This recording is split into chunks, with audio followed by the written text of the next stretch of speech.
today.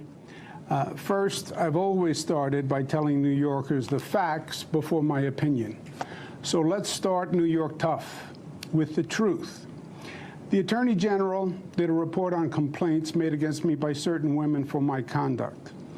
The report said I sexually harassed 11 women. That was the headline people heard and saw and reacted to. The reaction was outrage. It should have been. However, it was also false.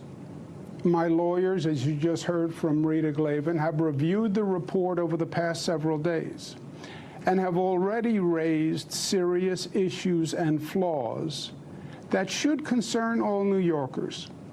Because when there is a bias or a lack of fairness in the justice system, it is a concern for everyone, not just those immediately affected.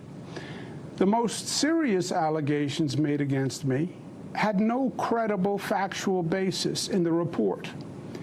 And there is a difference between alleged improper conduct and concluding sexual harassment. Now, don't get me wrong.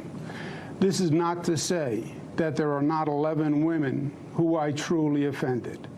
There are. And for that, I deeply, deeply apologize. I thought a hug and putting my arm around a staff person while taking a picture was friendly, but she found it to be too forward. I kissed a woman on the cheek at a wedding, and I thought I was being nice, but she felt that it was too aggressive. I have slipped and called people honey, sweetheart, and darling. I meant it to be endearing, but women found it dated and offensive. I said on national TV to a doctor wearing PPE and giving me a COVID nasal swab, "You make that gown look good." I was joking. Obviously, otherwise I wouldn't have said it on national TV. But she found it disrespectful. I take full responsibility for my actions. I have been too familiar with people. My sense of humor can be insensitive and off-putting. I do hug and kiss people casually, women and men. I have done it all my life. It's who I've been since I can remember. In my mind, I've never crossed the line with anyone. But I didn't realize the extent to which the line has been redrawn. There are generational and cultural shifts that I just didn't fully appreciate. And I should have. No excuses. The report did bring to light a matter that I was not aware of and that I would like to address. A female trooper relayed a concern that she found disturbing, and so do I. Please let me provide some context. The governor's trooper detail had about 65 troopers on it. But of the 65, only 6 women and 9 black troopers. I'm very proud of the diversity of my administration. It's more diverse than any administration in history. And I'm very proud of the fact that I have more women in senior positions than any governor before me. The lack of diversity on the state police detail was an ongoing disappointment for me. In many ways, the governor's detail is the face of state government that people see. When I attend an event, people see the detail that's with me. I was continuously trying to recruit more to diversify. On one occasion, I met 2 female troopers who were on duty at an event. Both seemed competent and impressive, and I asked the state police to see if they were interested in joining. I often meet people, men and women, and if they show promise, I refer them to be interviewed. The state police handled the interviewing and the hiring. And one of the two troopers eventually joined the detail.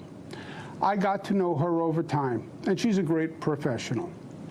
And I would sometimes banter with her when we were in the car. We spent a lot of time driving around the state. This female trooper was getting married, and I made some jokes about the negative consequences of married life. I meant it to be humorous. She was offended, and she was right. The trooper also said that in an elevator I touched her back, and when I was walking past her in a doorway, I touched her stomach. Now, I don't recall doing it, but if she said I did it, I believe her. At public events, troopers will often hold doors open or guard the doorways. When I walk past them, I often will give them a grip of the arm, a pat on the face, a touch on the stomach, a slap on the back. It's my way of saying, I see you, I appreciate you, and I thank you. I'm not comfortable just walking past and ignoring them. Of course, usually they are male troopers. In this case, I don't remember doing it at all. I didn't do it consciously with the female trooper. I did not mean any sexual connotation. I did not mean any intimacy by it. I just wasn't thinking. It was totally thoughtless in the literal sense of the word, but it was also insensitive. It was embarrassing to her, and it was disrespectful. It was a mistake, plain and simple. I have no other words to explain it. I want to personally apologize to her and her family. I have the greatest respect for her and for the New York State Police. Now, obviously, in a highly political matter like this, there are many agendas and there are many motivations at play. If anyone thought otherwise, they would be naive, and New Yorkers are not naive. But I want to thank the women who came forward with sincere complaints. Welcome to the Katie Halper Show. It's not easy to step forward. Let's just pause this right now. Hi, everyone. Welcome to the Katie Halper Show. I'm Katie Halper. I'm joined by, I wanted to see his face again. I was going to say joined in studio by, there you go, Andrew Cuomo. Thank you so much for coming on to the show, Andrew.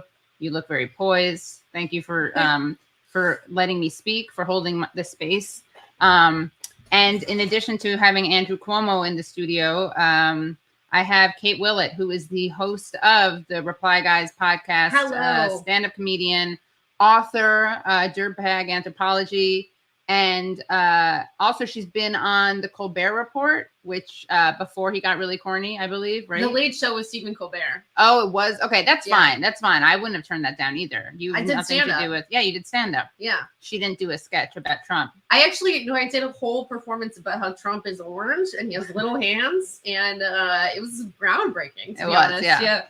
Did you call him, did you compare him to Mussolini or anything? I called him Cheeto Jesus. Yeah. Wow. Yeah. Cheeto Jesus. Yeah. All right. I made a pee-pee tape joke. It was great. I really, I made some waves. Yeah. We should actually play that at the end of the show. Yeah. Let's play it at the end of the show. But and she also just she has a Netflix special. Can you imagine? And I say that like that doesn't sound like I have a lot of confidence in you. It's awesome. She has a Netflix special. And she also just taped a special with, am I allowed to announce it? Yeah, sure. Yeah. A special with Comedy Central. It wasn't really a special. It was more like a set, but difference. A set. She said, well, it was a special set. Yeah. Yeah. And that, not to brag, but she announced that on, she announced that on the Katie Halper Show. Oh yeah, I remember because that was like the last time I was hanging out with you. Yeah, you found out it was breaking news. Breaking news, yes. So we have a very special show today. We're going to be talking about Cuomo, and You see, it says stand by for a very special episode of the Katie Halper Show, but that was now you don't have to stand by anymore because we already started it. Okay, there it is. You see it again. Now it went away. Isn't that okay? All right, there it is. All right, this is fun. Okay, thank you. I'm not doing that. Neither is a ghost. It's a lovely person backstage. Everyone say hi to Nick and Brad and Verushka. Hello. Hello. So we're going to be talking to Tara Reade, who some of you may have heard about. She, of course, famously accused Joe Biden of sexual assault as well as sexual harassment because he is an alleged Renaissance man. But before that, we're going to be talking to journalist Liza Featherstone, who wrote a great piece at Jacobin about the feminists who basically helped cover for Andrew Cuomo. And Liza is a journalist whose writing you can find at places like The Nation, Jacobin. She's also the author of Selling Women Short, the landmark battle for workers' rights at Walmart. And of course, False Choices, the faux feminism of Hillary Clinton, which I have somewhere. Usually it's behind me. It may be in another room. So let's bring on to the show Liza Featherstone. I don't know why I'm waving. Hi, Liza. How are you? Hey, Liza. Good. How are you? Good. Welcome. Welcome to the show. Thank you for having me. Yeah. So this is a great piece that you wrote at Jacobin. I'm actually just going to do a little screen share so we can see it, behold it. Here it is. Elite Feminist ran cover for Andrew Cuomo. Can you tell us what made you write this piece and what your findings were? Yeah, and as far as my findings, I should say I really didn't report this piece. This is really a sort of an opinion piece or a synthesis on my part because people at the New York Times and the Washington Post and many other places did a lot of great reporting to draw on here. Not to mention Attorney General Tish James, who did all the investigation. So just to clarify, Liza wrote this piece. She did not write the 100+ page report from the Attorney General. I'm just sort of want to clarify. Yeah. I didn't do that much work on exposing Cuomo or the elite feminists. It was all out there, and that work of exposure was done by other people. However, but can you actually do some of that annoying lifting and just set up what happened and then go into the analysis? Yes. So the what I found interesting here was I mean, there are so many things, but the role of some elite feminists. So a number of years ago, an organization called Time's Up rose to prominence with the Me Too hashtag, and to bring to light the horrible experiences that a lot of women in Hollywood had at the working for truly awful bosses like Harvey Weinstein, and the organization kind of became almost synonymous with the Me Too movement. I mean, it just like that phrase "Time's Up," and those activists were really the face of it in many ways. So the lawyers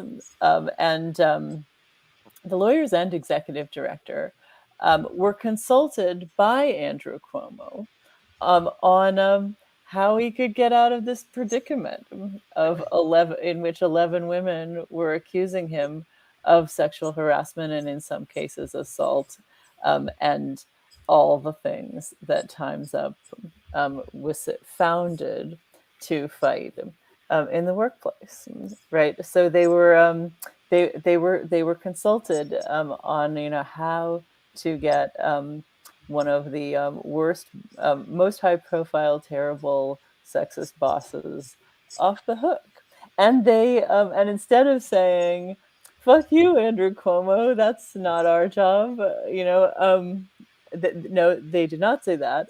They went along and they consulted with him, They now say in their defense that they told him to tell the truth and not smear victims. But in some sense, that's even worse, because that would have been good advice for him. Right. But like that would have helped him. You know, I mean, and so whatever they told him. It's good that they apparently believe that women should not be lied about and smeared and retaliated against. We want to give them credit for that.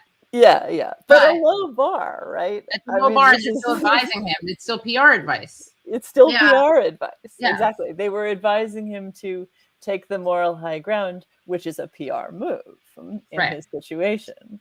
And so there's no excuse for what they did. A number of women who were clients of Time's Up, women who have been helped by the organization in the past, or in some cases are dissatisfied with the amount of help that they did or didn't get. There seem to be a lot of complicated stories around that.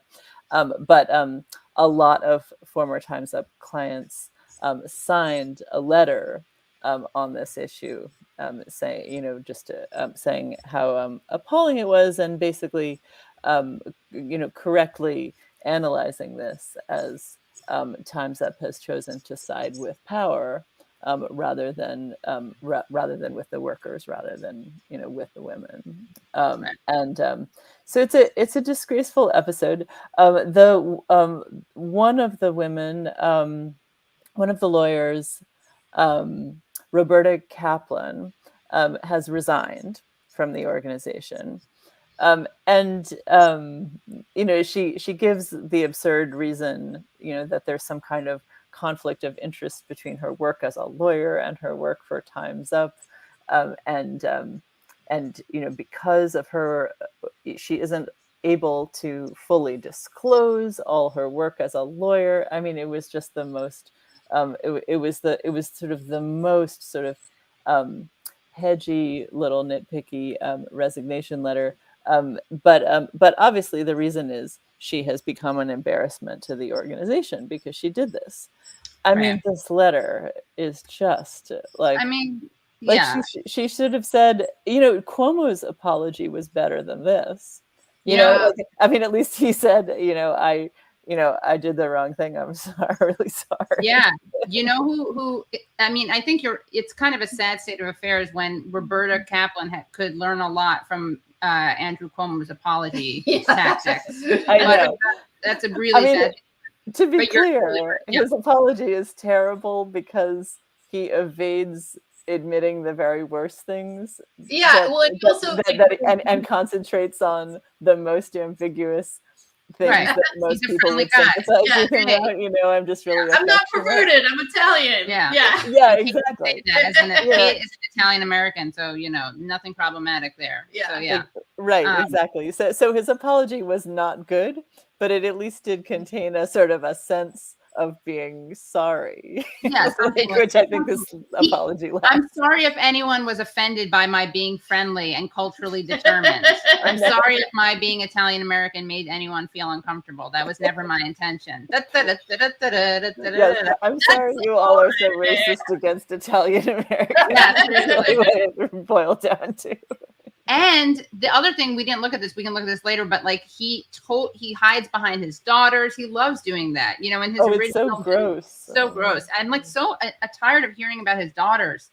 It's like when Obama said he wasn't going to approve Plan B because he had daughters and he wouldn't want his daughters getting the abortion pill without him. What is like, it? He's like, I want grandkids. I really want grandkids. So I'm not. It's like, horrible policy. And all right-wing politics, and then also too much information. Yes, you don't want to know that you're like lying in bed worrying about your daughters having sex. Yeah, seriously. What is that like? Dude, you're Barack Obama. Like, just chill out, party. Yeah, I know. Go make a joke about how you're going to drone the Jonas Brothers or something if they go out with your daughters. I mean, that's at least that's on brand for you as a big droner, right? You're not supposed to be the Christian right. But here's part of her. I actually feel like we should start a new foundation. We should just take Time's Up, abolish it, and put all the money into a foundation for Roberta Kaplan, because I think she's really hurting I think she's the victim here, and I'm not the only person who thinks that. I think Roberta thinks that. So here's her letter of resignation to the board of Time's Up.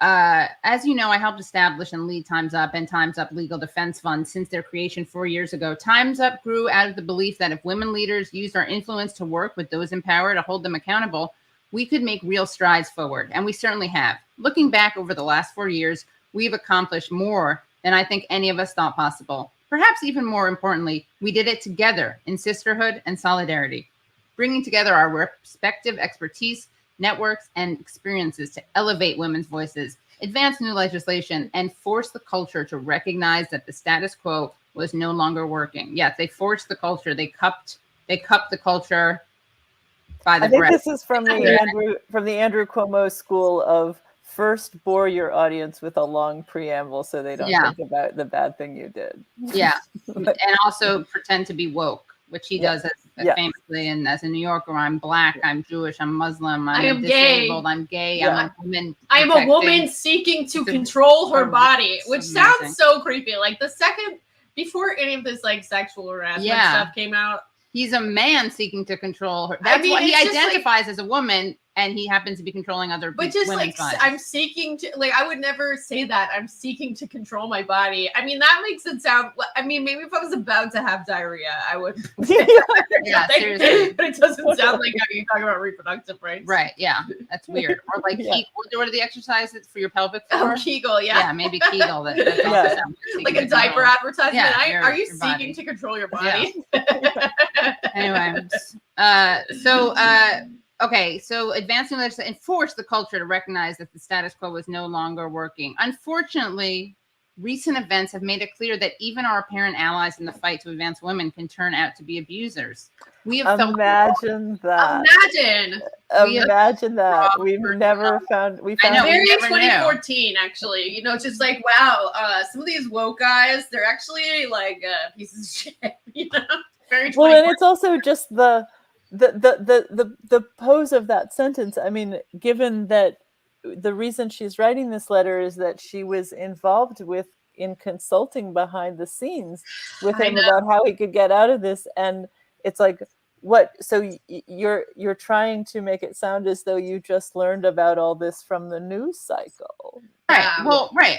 Unfortunately, recent events have made it clear that even our apparent allies in the fight to advance women can turn out to be abusers. We have felt the raw, personal, and profound pain of that betrayal. From you. Well, yeah, I know. Like, it has raised important questions about how and why Time's Up does what it does, as well as demands on the part of advocates and staff for a kind of radical transparency. So you were the bad guy, right?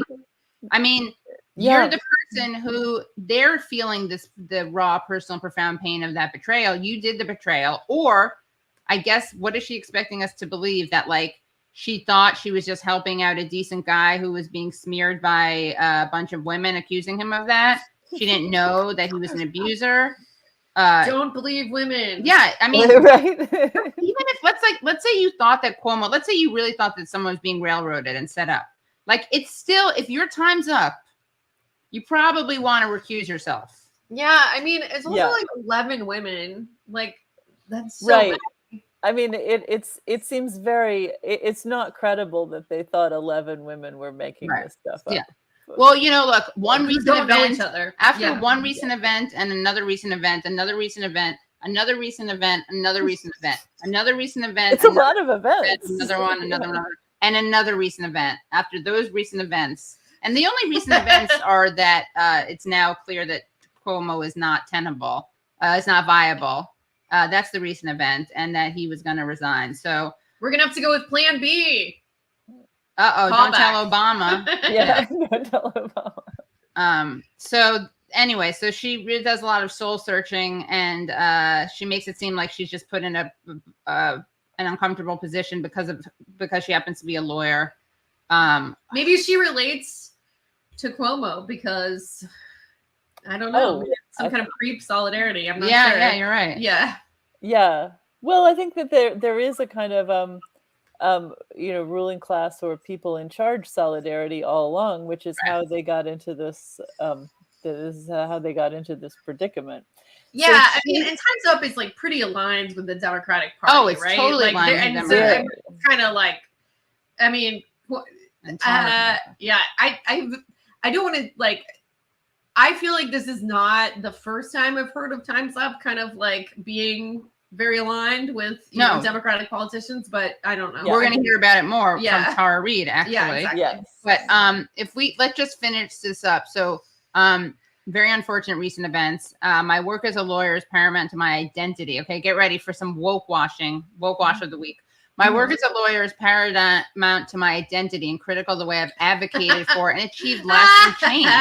It is, after all, how I helped to win marriage equality by representing Edie Windsor. My law firm, which was founded around the same time as Time's Up, has taken on and continues to take on some of the most challenging and difficult matters, including 3 cases against Donald Trump, as well as cases against Jeffrey Epstein, the white supremacists responsible for the violence in Charlottesville, groups trying to undermine the legitimacy of the 2020 elections, and many survivors of sexual harassment and assault whose names I cannot mention. She's also not mentioning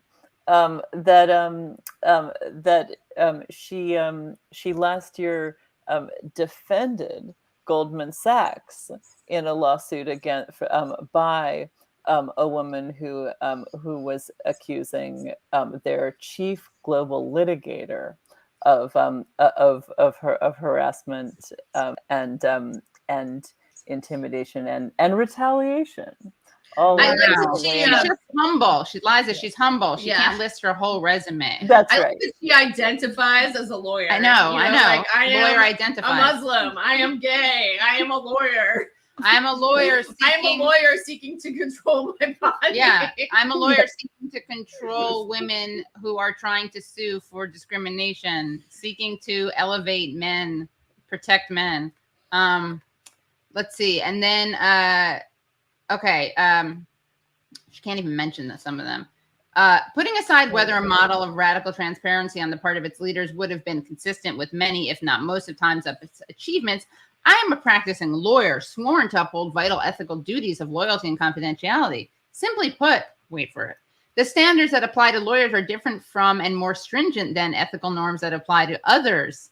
What? And I believe those standards are set. Guys, I mean, we all know the jokes based on this, right? Lawyers are more ethical than others. Yeah. That's why, that whole genre of shark jokes, is based on lawyers being so ethically uncompromised. Ethically non-monogamous? Yeah. No, I mean, kind of. She is kind of. They are poly. I mean, they're poly.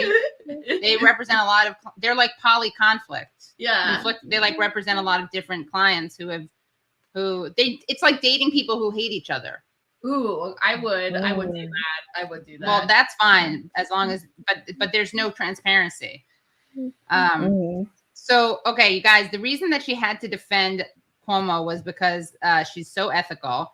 She had to advise him. And she goes, and I believe those standards are essential not only for the profession as a whole, but also for the administration of justice. As a result, I cannot offer the degree of transparency about my firm's matters now being demanded, since that would be contrary to my responsibilities as a lawyer. I therefore have reluctantly come to the conclusion that an active litigation practice is no longer compatible with serving on the board at Time's Up at this time. And I hereby resign. Sounds like time's up for you're being at Time's Up. It has been difficult for me to reach this decision in light of the challenges facing women today. Now more than ever, and especially in light of the consequences of the ongoing pandemic, we know that time is still very much up and that much more change needs to happen. I look forward to continuing the fight for change and to advancing the mission we all share. Very truly yours, Roberta Kaplan. Why was this difficult for her? What about the pandemic made it difficult for her to realize that she shouldn't be advising a powerful man in ways to smear his accuser? It's baffling. I mean, it really is a baffling letter, and the most amazing thing about it is the lack of the lack of any kind of apology. Like that. I mean, the organization itself has put out so many at least to their credit, very contrite statements, sort of acknowledging that this that basically, I mean, acknowledging that they have been on the side of people who were causing harm, and they understand why people might feel some kind of way about that. I mean, like, why do they have to go that far? Like if they need more money as a law firm, can they do some asbestos cases or something like that? Like, can't you just get involved in some like personal injury shit? Yeah. And like, why do they have to go all the way to the other extreme of like defending these abusers? I know why, but I just kind of feel like, I don't know, man. Didn't someone? And it's also like a real like, you build up a certain amount of knowledge capital about the topic of sexual harassment, and the sort of legal expertise, and then you're going to turn around and use it to help Andrew Cuomo, of course, or this Goldman Sachs asshole. I mean, it's just amazing. Yeah, can you tell us? I actually have to turn on the AC, but can you? So you're gonna not see me, but I'll hear you. Can you tell us about this Goldman Sachs case? Oh, so I don't have that many details on it, but it was last year. So Time's Up had been underway for some time. It was 2020, actually, during the pandemic, when, apparently women especially needed, these sorts of organizations. And the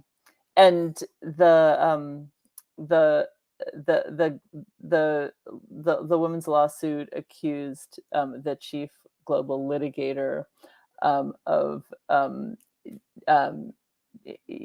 her of harassment, improperly starting a relationship with her, also alleged that she had been retaliated against, which was which is particularly common, unfortunately, and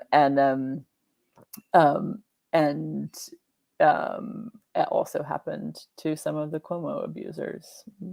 So, and I don't know where the case is right now or how it was settled. When these things happen at these big financial firms, there's usually a confidential settlement. Right. So we don't necessarily get to know all the details or what the findings of fact were, if any, in the case, and what they agreed to, and how much money the accuser got. So we can't necessarily. I'm not sure that any of that is public, because at these kinds of firms, it's actually a really big problem for addressing these kinds of problems in the finance industry, because the disclosure agreements kind of prevent people. I actually remember that from the Democratic primary. Elizabeth Warren was talking about all those settlements that Mike Bloomberg paid out, and those details not being released to the public. Yeah, Elizabeth Warren, but that was a good moment. Yeah. No, it was a good moment on her to raise that, because he had a lot of accusations against him of just appallingly sexist conditions at his company, and crazy things he said to women who were about to have babies. I mean, and she was right. Yeah, a lot of it was confidential, and so then he could just have his public profile without being humiliated, unlike Andrew Cuomo, at least. Right. I gotta say, it's terrible that, honestly, Bloomberg is so gross, he makes me almost like Cuomo. Mm-hmm. No, not that that's, I'm damning him with faint praise, but no, I know what you mean. Yeah. Well, also we have to wonder why Cuomo, why they're willing to throw him under the bus now. That's something we're gonna have to figure out. Maybe you mean why but why the Why the Democrats are willing to throw Cuomo in? Yeah, I guess he became too much of a liability. 11 was too many. But I kind of thought that, like, I don't know. I was kind of surprised Tish Williams even looked into it. It was very interesting that Tish James chose to take it on. Did I say? It's okay. Yeah, Tish James, Jumaane Williams is the other. That's who I wish were the might lieutenant run governor against instead of Kathy. governor. So you were having a little bit of a subconscious moment there. Yeah.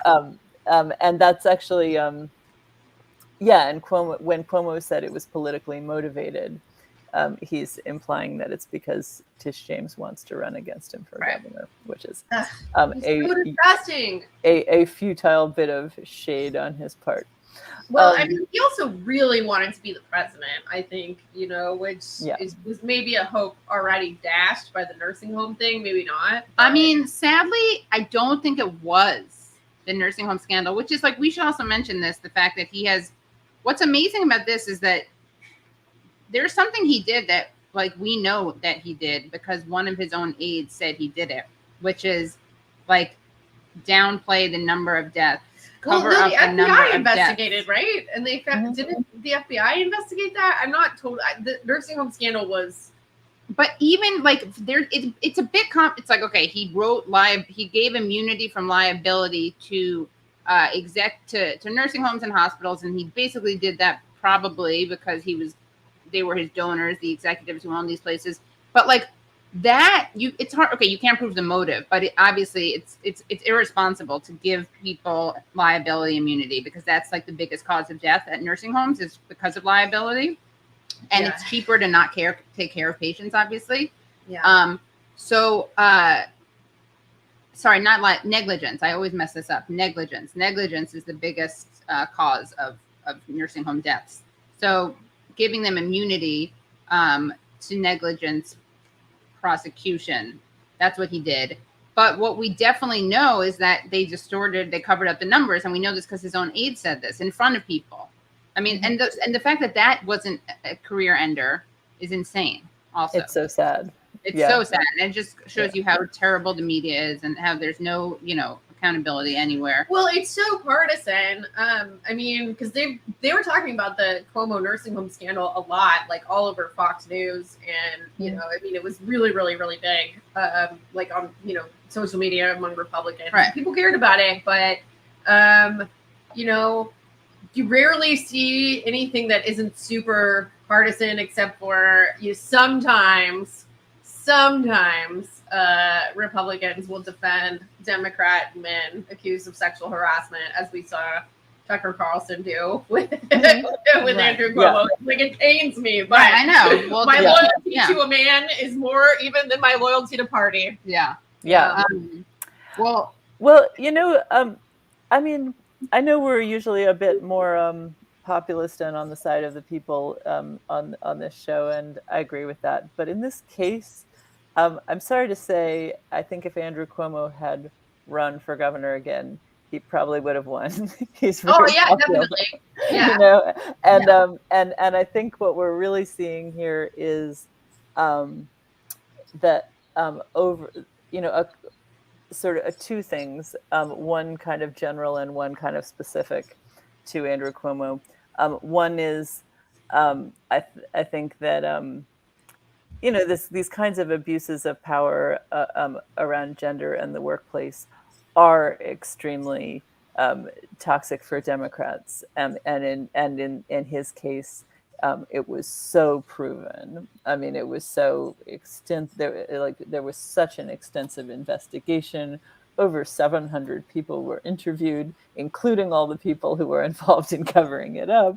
I mean, it was really an amazing piece of work on the. Yeah, I mean, wasn't the finding, and and forgive me if this has already been said, but wasn't one of the findings in the report that really stood out to me is that his staff would no longer allow him to be alone with a female employee. Like, that was office policy. So obviously. Know what was going on. He's too friendly, guys. It's not fair. I mean, to be fair, you can't just be in a room with an Italian. That's the best. Same thing with Mike Pence. Feed you. They should do an accommodation.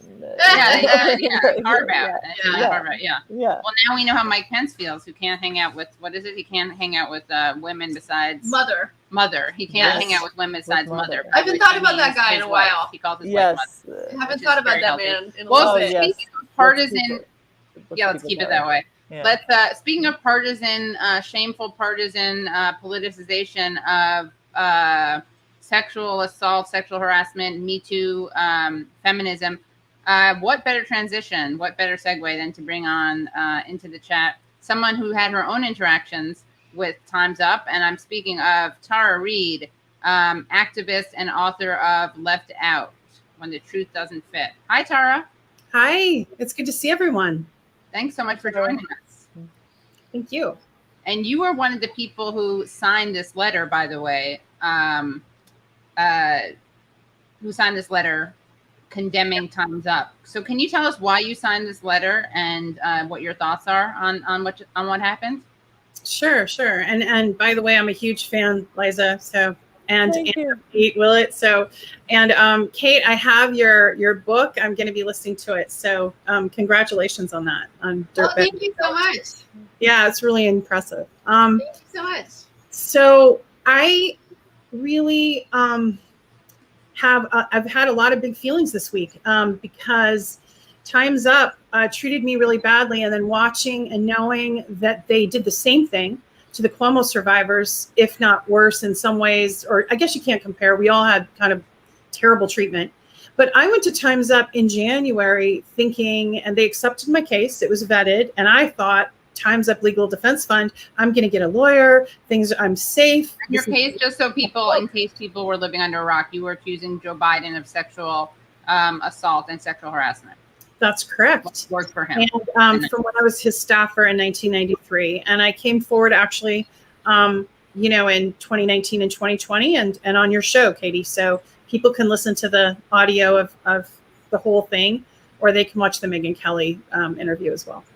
But I went to, in January, before I came, forward in that way, I went to Time's Up thinking I had their protection. And, they ask you everything about your case. You pour your heart out. They vet you, and they accepted it. Then I went through this process where there's another arm of it that's the public relations, and that's SKD Knickerbocker. Well, who's the founder of Time's Up and who runs that PR firm? That would be the senior White House advisor, Anita Dunn. And Anita Dunn, so when I applied for the PR part, they got a hold of me right away and said, no, we're sorry, we can't help you at all because your claim is too political. And this was a couple months later. Because at this point, Joe Biden was not dropping out of the presidential race. He is now the nominee.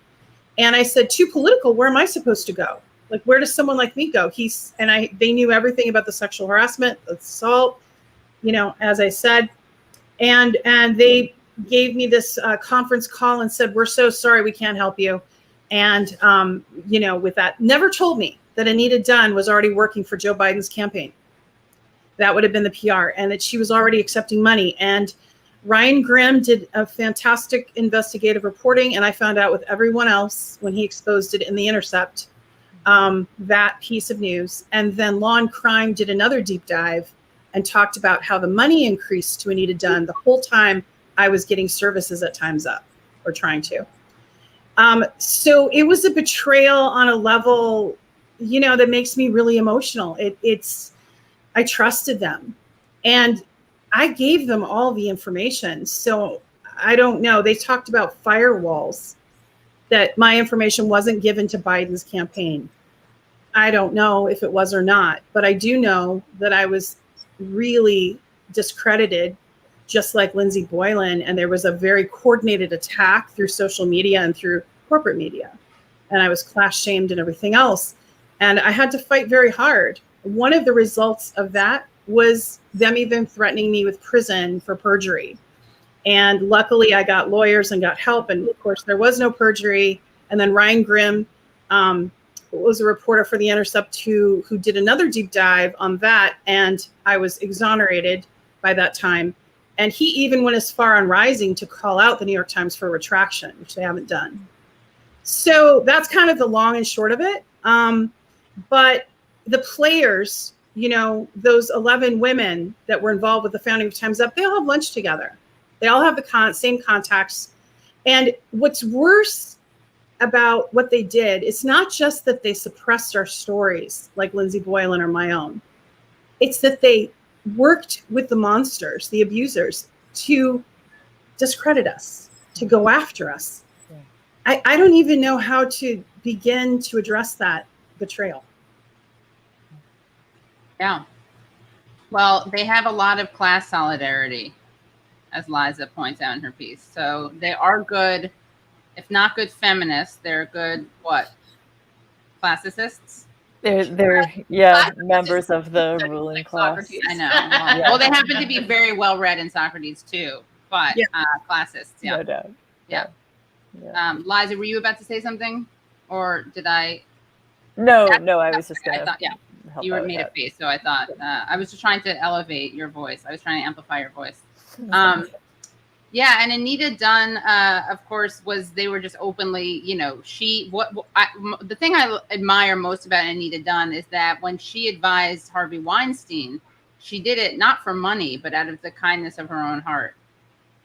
I actually think that was the case. I don't think we have any evidence that any money exchanged hands when the Time's Up activists consulted with Andrew Cuomo. When Roberta Kaplan and Tina.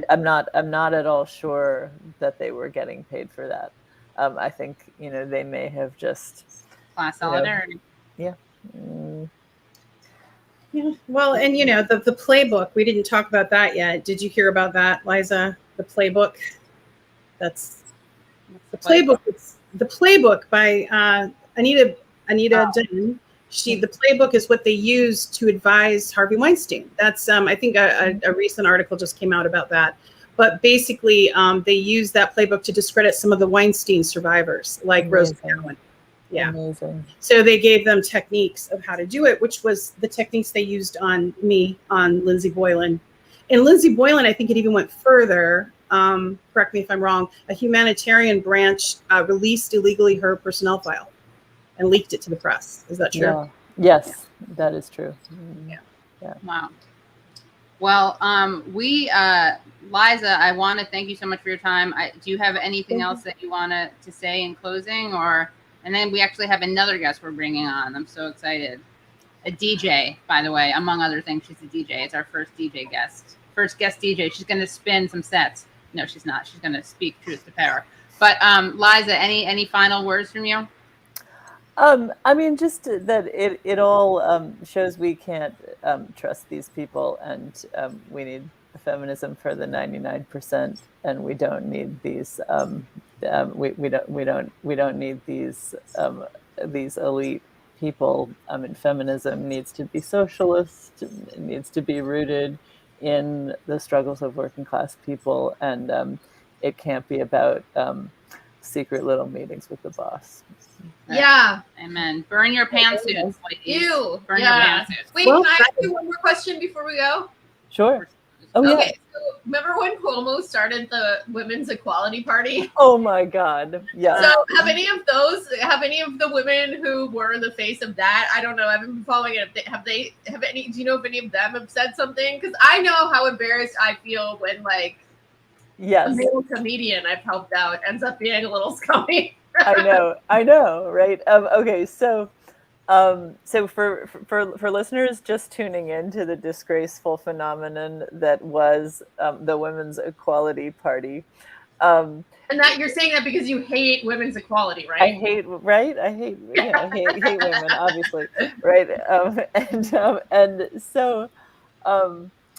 when Andrew Cuomo was first, he's faced a number of progressive women challengers during his time as governor, and the first time that happened was a woman named Zephyr Teachout, a very impressive Fordham law professor who I'm sure has been on the Katie Halper show many a time. Yeah. So very upset and disquieted by the fact of having a primary challenger at all, much less a woman. He started the Women's Equality Party which would then, which its main purpose was to endorse him. He not only started it, he also paid for it. He started it. He paid funded for by him. it. Yeah, even the New York Times referred to it as a kind of political shell company. Wow. They did Ginny Belfonte did a whole story at the time on how just completely fake this was as a party, and how entirely its purpose was just to advance Andrew Cuomo. And like she called up and she called them up and asked why they weren't endorsing some particular women who had women's equality issues at the forefront of their agenda. Like there was this woman running on Long Island, and she was challenging some male centrist Democrat, and her main issue was like child care or something. And then she called them up and was like, why wouldn't you endorse this woman as the Women's Equality Party? And they were like, no, basically, those like were, and they were just supporting some Cuomo ally. Because he is actually he's a woman seeking to control his body. He's a woman seeking to control his body. I know, this was what the media missed at the time. Yeah. So there was a woman who was the director of the Women's Equality Party. She seems to have written a bunch of children's books on suffrage issues. And normally she is not the kind of person. That's not her teach out. That's not sorry. Fun of. Yes. Hold on. We don't want to make fun of. No, we like that. Love her. So I got curious about her the other day, and what's she up to now? And I went to her website, and it was just, she had scrupulously removed all references to the Women's Equality Party. Oh my God. So, like, she's obviously expecting this kind of mockery, which actually made me happy. Like, I'm glad that she knows that she needs to be embarrassed about this. Yeah, I mean, I'm not saying anything bad should happen, but you should feel like a little bit weird about the fact that you did that. Right. I mean, I do think when she goes to get her groceries, people should point and laugh at her every now and then. Yeah, I mean? Like not like her life should be ruined, but she shouldn't be in a prison underground like Henry Kissinger or Ari Fleischer or anything. Yeah. Or some non-Jews too. I mean, to not all Jews, But I'm embarrassed that the two people that I named down. Anyway, thank you so much, Liza. Come back whenever you'd like. I love to be on your show, Katie. Thank you. And very nice to see you, Kate and Tara. Oh, very nice to meet you on the show. Very cool. Wow, that was great, guys. And we have more show for you. Isn't that amazing? More show. Yeah, more show. All right. This is, it's like, guys, we've had on, and by the way, you're listening to the Katie Halper Show. Please please subscribe. Please become Patreon supporters at patreon.com/the Katie Halper Show. You definitely want to subscribe so that you never miss a beat. And by the way, do I know Zephyr Teach Out? Boom. Look at that Facebook banner photo from like 2015 when she and Tim Wu were running for governor and vice governor. That's me right there. Photo bombing. Riverside Park. Anyway, that I didn't know was like taken by the press. I didn't know that I was in that photo until I did. Anyway, that's probably the most important lesson that we've learned this whole show. So we are going to bring in our next guest, and we are so excited. And if you're just tuning in, this, of course, is Kate Willett, stand-up comedian, host of the Reply Guys podcast, also author of Dirtbag Anthropology. And we're also going to even have a little piece of art later on in the show. But we're going to bring in, and this is Tara Reade, who is the author of Left Out when the truth doesn't fit in. Okay, Left Out when the truth doesn't fit in. And she, on this very show, accused Joe Biden of sexual harassment and assault, and went to Time's Up, and was one of the signatories of the letter to Time's Up. So we're going to bring in someone else, and this is a person making her debut on the Katie Halper Show. She is a DJ, illustrator, designer, feminist, artist, activist, survivor, advocate, writer. She's also the social media manager for We Believe Tara Reade. and believes that the fight for Tara is a fight for all survivors of sexual violence. And without any further ado, bringing on to the show, Avalon Clare. Hi, Avalon. Hi. Hey, thanks so much for having me, Katie. Of course, yeah.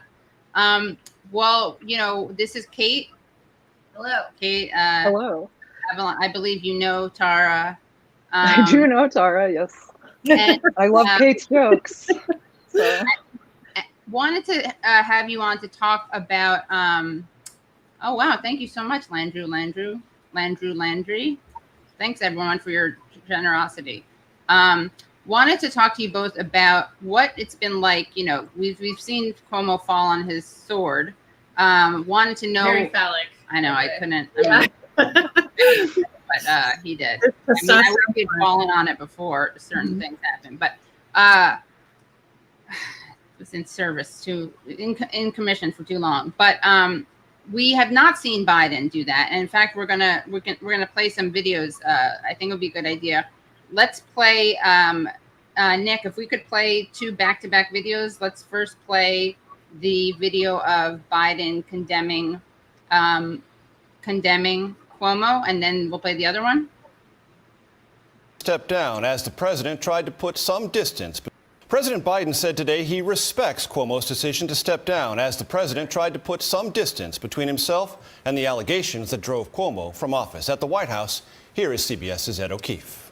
Thank you. President Biden had called on Andrew Cuomo to resign and today reluctantly discussed the downfall of one of his closest political allies.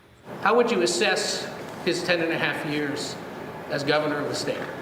In terms of his personal behavior or what he's done as a governor? What he's done as a governor. I thought he's done a hell of a job. Killed old people. But he's done a hell of a job. That's why it's so sad. The two men had worked together for decades. You got the best governor in the whole darn country. It's an ironic fall from grace for a governor who just 2 years ago signed legislation to help end sexual harassment. Let's honor all the women who have suffered this pain and endured this humiliation. Among Democrats at the state capitol, the governor's clearly lost the confidence of the majority members of the New York State Assembly. Cuomo's support evaporated in the past year amid questions about the state's handling of nursing home patients who died of COVID and whether he'd relied on state resources to write a memoir that would earn him more than $5 million. The state Assembly. He should have done what OJ did and written that "If I Did It." Remember? Yeah. OJ Simpson's book, "If I Did It." Was preparing to impeach him, and multiple people tell CBS News that all 63 members of the state Senate would likely have voted to remove him. But Democratic strategist and CBS News political contributor Joel Payne says we may not have seen the last of the governor. If voters decide to forgive Governor Cuomo, there's a world where he could run again in the future. Cuomo was preparing to run for a 4th term next year, but for now, he's a political pariah and the 3rd consecutive New York governor to either resign or not seek re-election because of scandal. Major? Okay, by the way, at the White House. I have a real problem with people saying, like, putting all things into one scandal, the term scandal, because Eliot Spitzer had to resign because he, what's the verb? He went to, sex workers. Consensual. Consensual. Yeah. It was a consensual scandal. There was nothing, there were no violations. So I always think it's very dangerous when people talk about sex scandal, sexual scandals, as if they're one thing, as if having an affair or, consensual sex worker relationships or interactions are the same thing as assault or harassment. So just want to give Spitzer a shout out because he was a good governor. Yeah. And they went after him. It's always really great to just find out that, like, someone is just, like, doing regular horny shit. No one's being forced to do it. Yeah. And if we could play the other video. In a follow-up to the report on Governor Cuomo's sexual harassment, a lot of men in politics have been accused of sexual harassment. President Biden was accused by female Secret Service agents of skinny dipping in front of them, offending them, according to former Washington Post reporter Ronald Kessler, who's an author as well. His former Senate aide, Reade, accused him of sexual assault. The Washington Post and the New York Times have published multiple accounts of women who objected to the way President Biden touched them. Should there be an independent investigation of allegations into the president as there was into Governor Cuomo? Well, first I would say the president has been clear and outspoken about the importance of women being respected and having their voices heard and being allowed to tell their stories and people treating them with respect. That has long been his policy, continues to be his policy. That was heavily litigated during the campaign. I understand you're eager to come back to it, but I don't have anything further other than to repeat that he has called for the governor to resign. Go ahead. So that is a tactic that we've seen. Hillary Clinton used that when she was asked about Juanita Broaddrick, when, you know, should women be believed? And her response is like, well, they should be until they're proven not credible. And, you know, that did not happen. She was not proven to be not credible. And we can get into that a little bit later, because Juanita Broaddrick, like you, Tara, was politically inconvenient. Very and good. Was smeared, and people said she was not credible. People pretend that that's why what's his name, Kenneth Starr, did not include her in the impeachment. The truth is, he didn't include her because, and this is so messed up, her allegations of rape.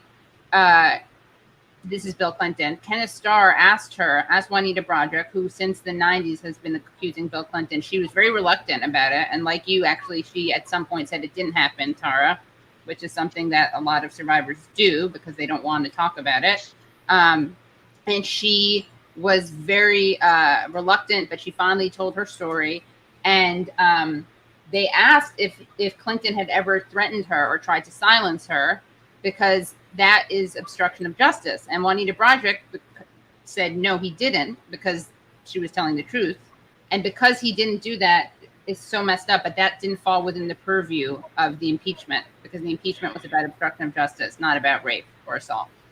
So anyway, we see this, Psaki is saying that it's been litigated. It's a very convenient way. Did I miss that? Did I miss the litigation, Avalon? Did we miss a court date or something? That I mean, like, I don't know, like it was litigated. I don't know. Like when she said that, I remember thinking there was a court case. No, it's very misleading. It's very misleading language. I think that people use it casually, but like when you're the White House press secretary and you're using it like a legal term of art, you can tell deliberately misleading or legal term of art. Absolutely. And I mean, especially when they're talking about something that, well, I mean, could be prosecuted. Yeah, it could be a civil case or criminal Cuomo case, may be actually charged, or definitely, I mean, civil or criminal, But but I had a question for you all.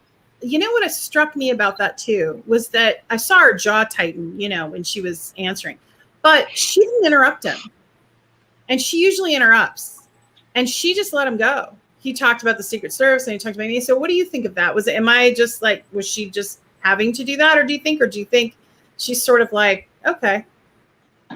I feel like it's just optics. There's definitely no way that Jen Psaki has a soul whatsoever. Tara has a bottomless pit. You're not even hopeful. Yeah, her. That's right. I mean, No. like she can look straight in the camera and be like, I mean, just justify human rights atrocities. Absolutely. Yeah. All right. That's why she got hired. There you have it. True. Yeah. Sociopath, I guess. It was a great question, though. I'm glad she didn't interrupt, honestly, because that question covered a lot of ground, and it's great to hear someone finally ask the White House press secretary about all that stuff. Right.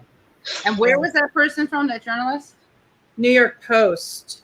See, that's the thing. What's so unfortunate is that what happens is that much like the case with Juanita Broaddrick, people won't talk about this if it's politically inconvenient, and so it's like becomes a conspiracy. It's spun as a right-wing conspiracy theory, and I believe that about Juanita Broaddrick for years. I'm not going to lie. I was a very, very critical of the Clintons, and I heard about Juanita Broaddrick, and I just assumed it was a conspiracy theory because the only people who would ever mention her were right-wingers.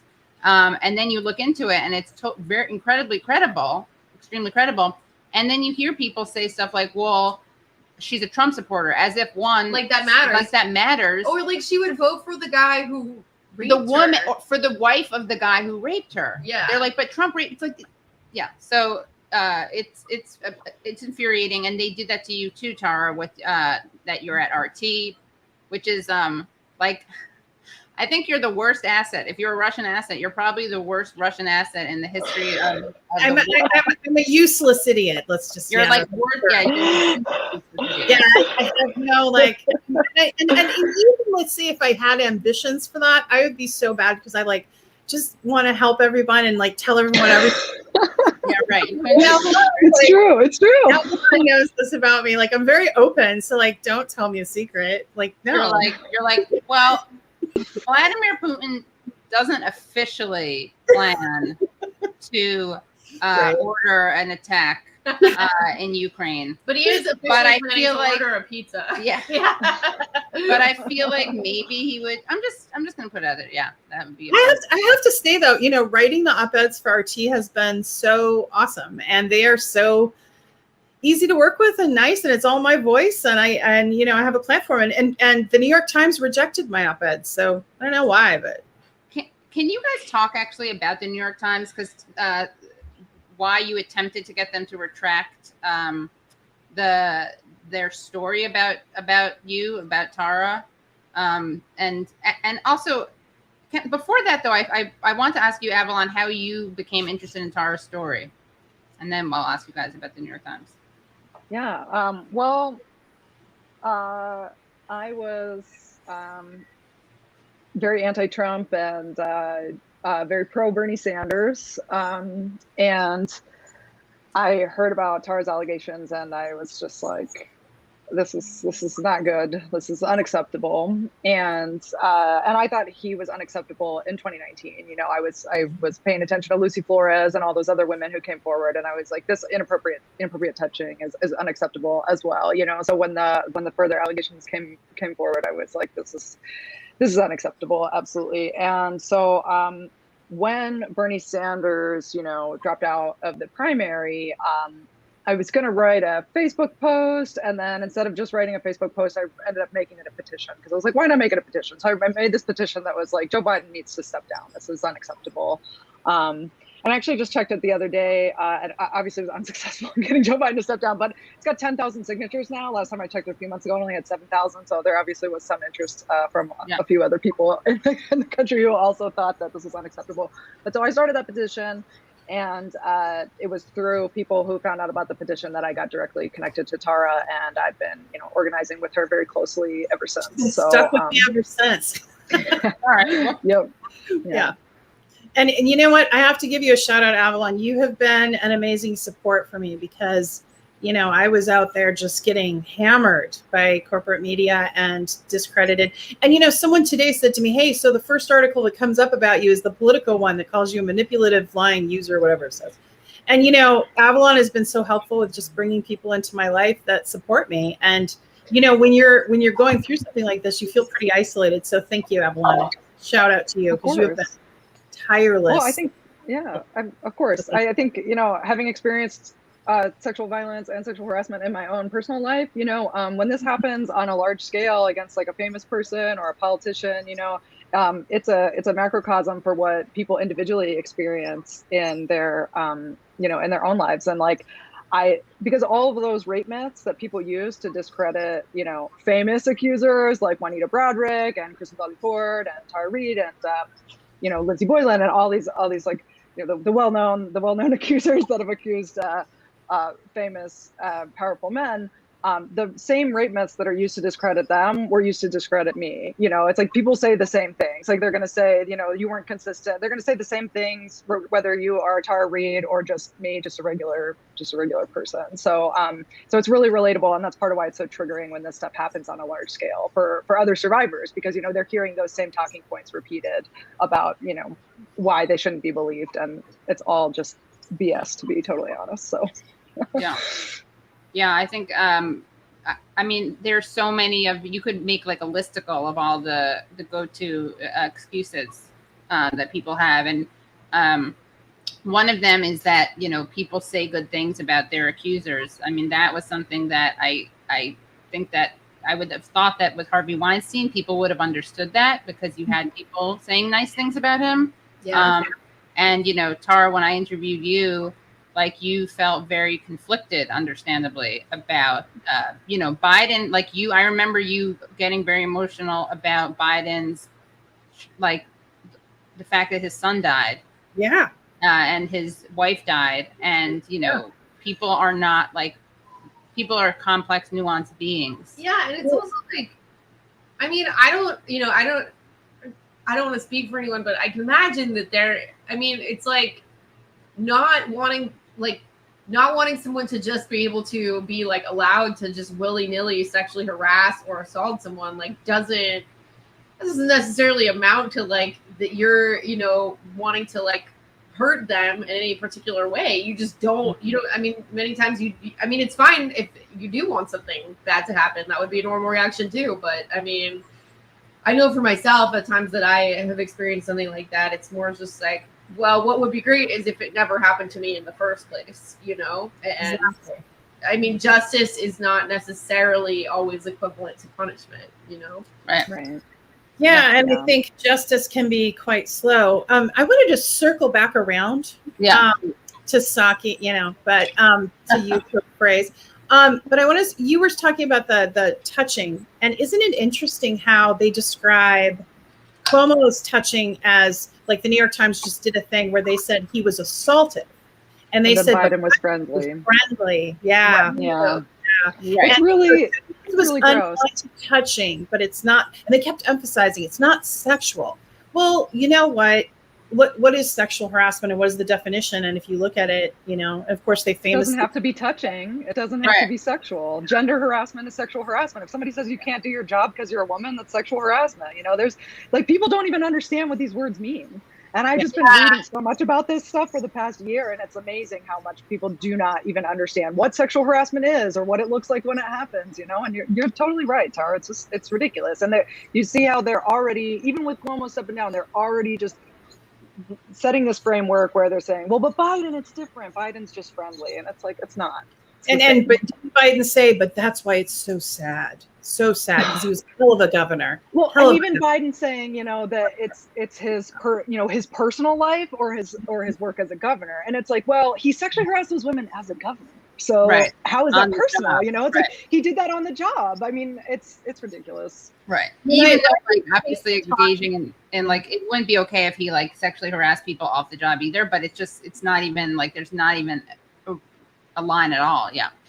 I remember Kate saying in one of your shows, Katie, when you were talking about how, when you talk about sexual harassment, that there's layers, many things are true at once, but you were talking about, it's a very nuanced conversation, that it's just not that simple. And people just want it simple. They just want, did you do it or did you not do it? Well, you know, in sexual harassment, there's like nuances to it. Sexual assault's a little more clear.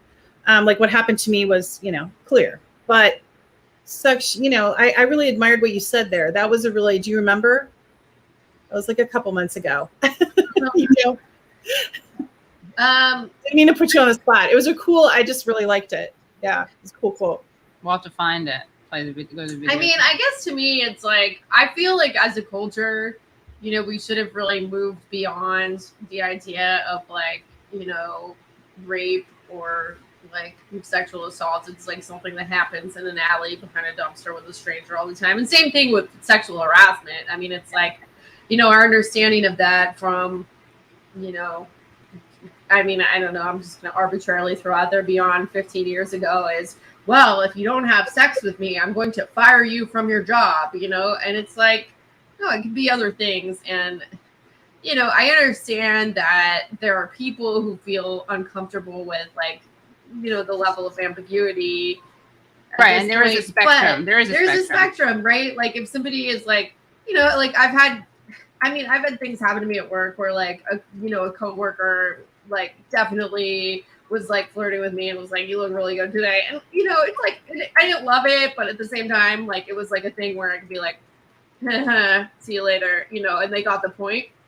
But I mean, with Cuomo, I mean, there was enough information to generate a 168-page report. This is not a particularly ambiguous situation, nor was it with Joe Biden. Yeah. And like the state trooper that he had purposely assigned to him, that he kind of made it sound like it was some sort of diversity hire. When oh my God, yeah, that was so ridiculous. Weird. Yeah. That was really ridiculous. Just like he did when he was like, the women in my office who are being accused of being like these hard babes. on me. Yeah. Well, he was These trying hot babes. to hide behind the fact that like, yeah, there is a double standard with like being a bitch versus ambitious, but that's not what we're talking about. Like there happened to be women who worked in Cuomo's office, and when he was like trying to swat the allegations, he was like trying to hide behind the double standard that women and men face, which is like that's a different conversation. I'm a bitch. I'm a lover. I don't know. Such a jam. How do you do that song? Do you play that song? Is that one of the songs you DJ, Avalon, or no? Not your I have house? not played that song by Meredith Brooks since She's I a DJed a fan. I 90s think party. she's a supporter of yours. But it's a great song. Right. Yeah, she is. Yeah, she's kind of a right winger, and she did tweet about Tara Reade. I remember that. Yeah. But like their left winger people are, they're afraid. Maybe that I should be the theme song for my new podcast that I'm doing for RT. Oh yeah, tell us about that.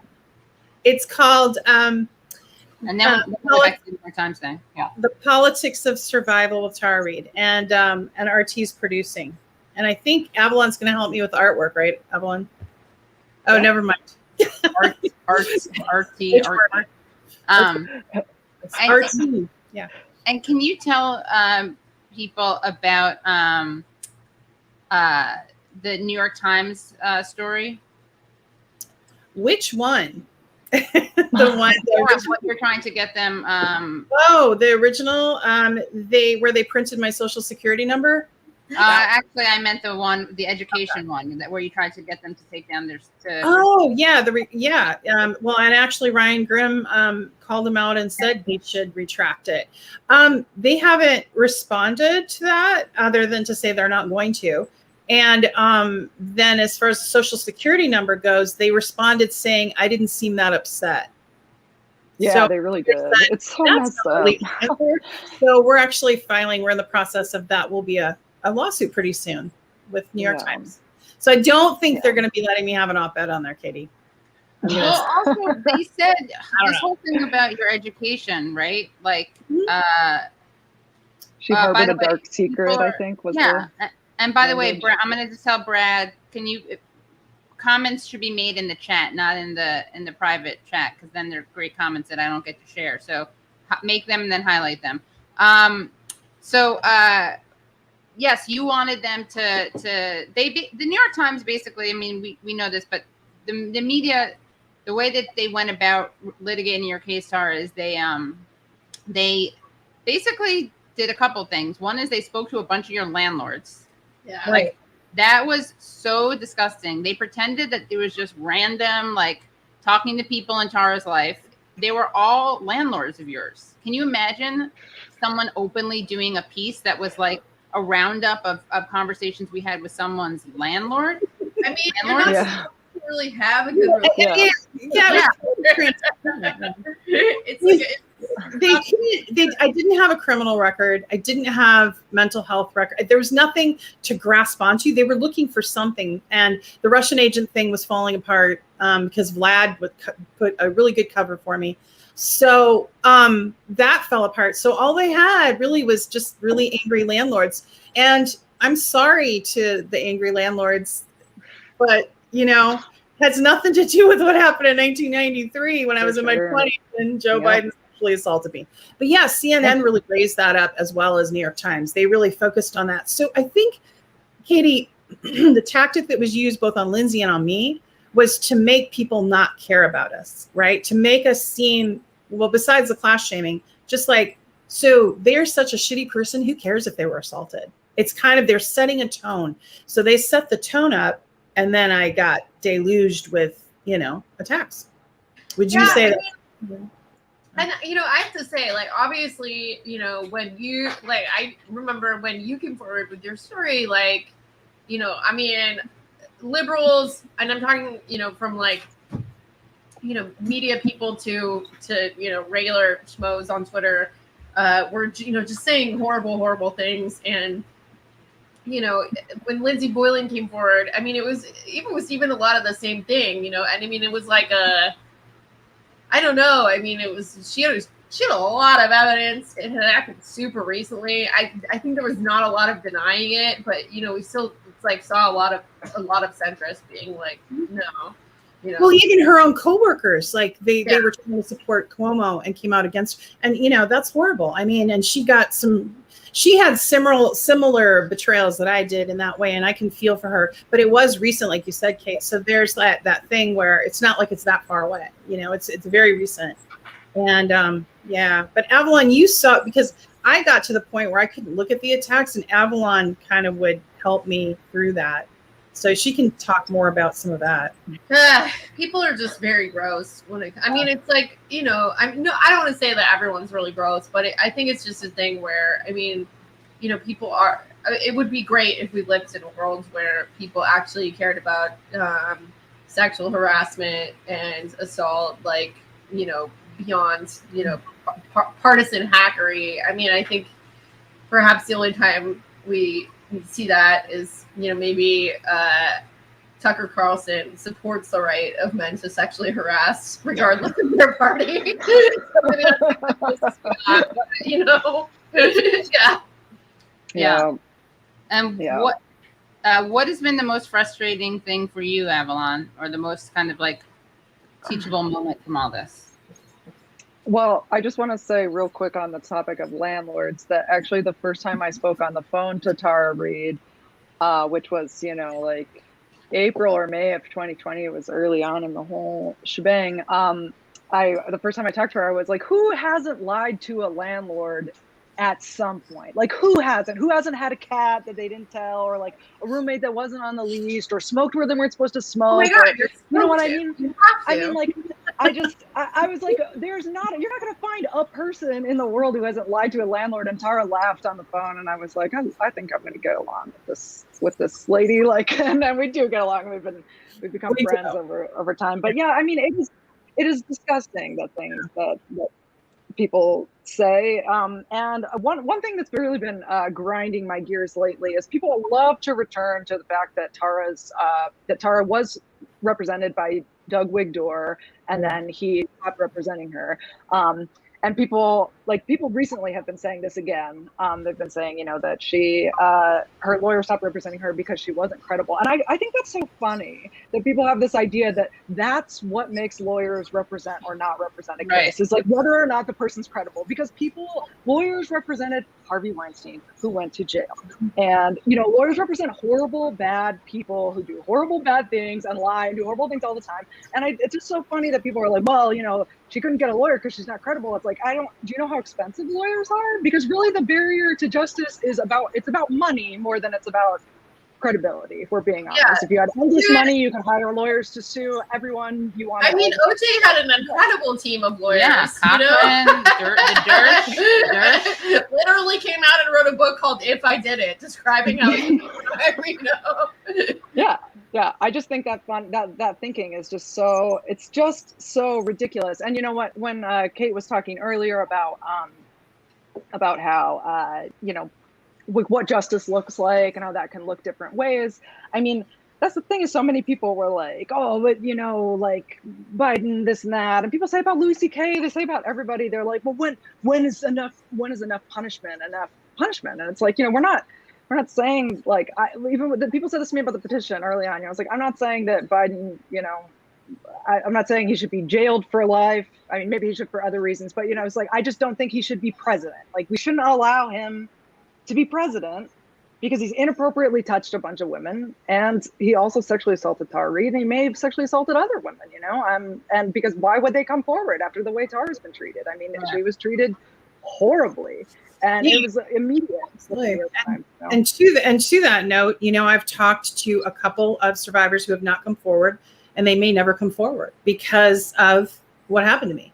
And there's nothing, you know, and I'm not going to out their stories, but there's more than one, and they may never see the light of day because of the way I was treated. And you know, I think that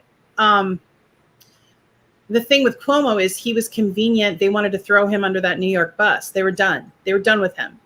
And also Biden was angry because Cuomo wanted to replace him during the 2020, if you recall. So there's a little bit of bad blood going on behind the scenes. So I think that, like I've been seeing some of the kind of the Democrat, blue checks posting this thing like, Republicans don't ever say that we don't hold our Democrats, accountable. Like, okay, they've held the Cuomo accountable. Now that's it. We're done with the conversation. Don't let them be done. Like, we need at least an investigation into Biden and open up those University of Delaware files. Yeah. What would it have looked like if they had done the investigation into Biden the way that they had to Cuomo? What would that have looked like?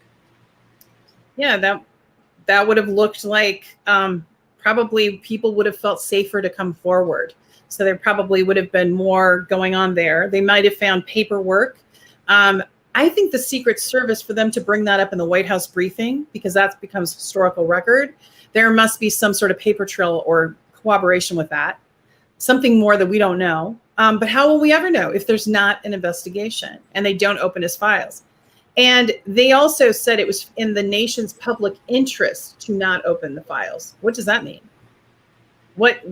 How is it in our public interest to not know his history?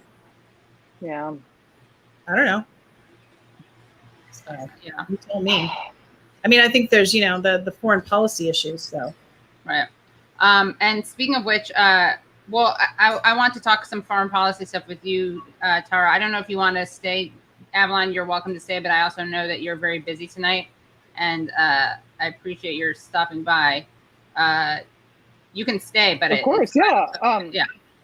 Well, I'd love to just say one other thing about Tara, which is that, like, one of the things I've read, over and over again is this, examining false reports, which is like a study done on, like, what does a false report of sexual violence actually look like, and like how many actually are there and stuff. And it's just really like it's just really funny, because when there is actually a false report, what it looks like is the rape myth that Kate was talking about earlier, where it's like a stranger in an alley with a weapon, that's the rape myth. It's like that's what happens, and that the victim screams and tries to get away and everything, and like that's the rape myth. And so usually when there is a false allegation, that is what they describe. They describe what the general public believes is a real rape, which is a stranger and a puppet and all these things.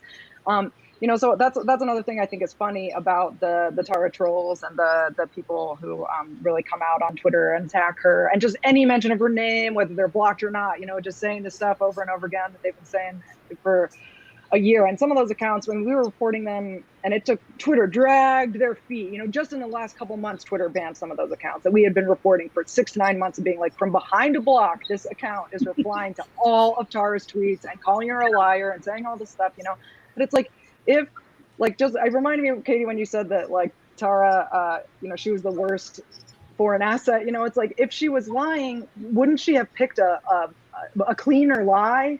Yeah. I mean, like, people are it just speaks to the truth of it, that it's complex, People are absolutely unhinged about this particular story. I mean, even when I have tweeted about Joe Biden being a sexual harasser, I mean, I will get personal emails to it of people just being like, how dare you effing be. I don't know if I swear on the show, I think so. Yeah. But, just like, I mean, it really pisses people off more than anything that they're, precious Uncle Biden or whatever. I mean, to me, it's like, he seems kind of creepy. Like, he's always, I don't know, but.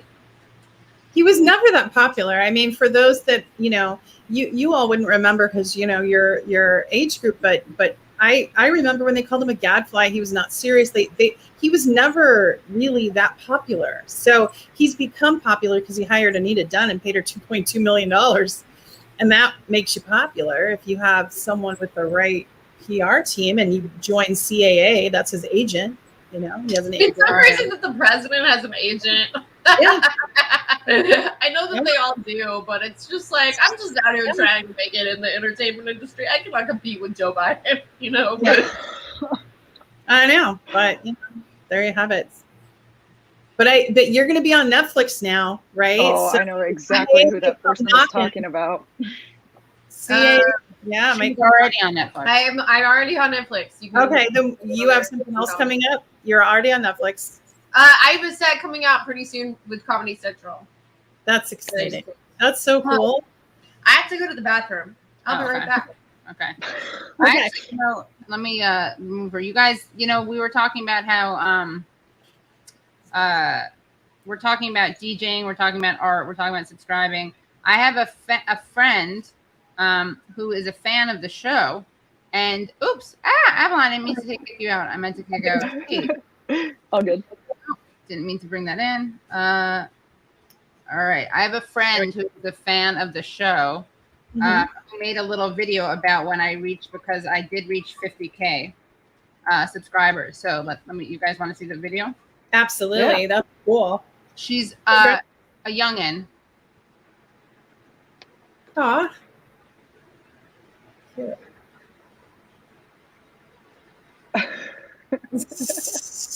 She animated this.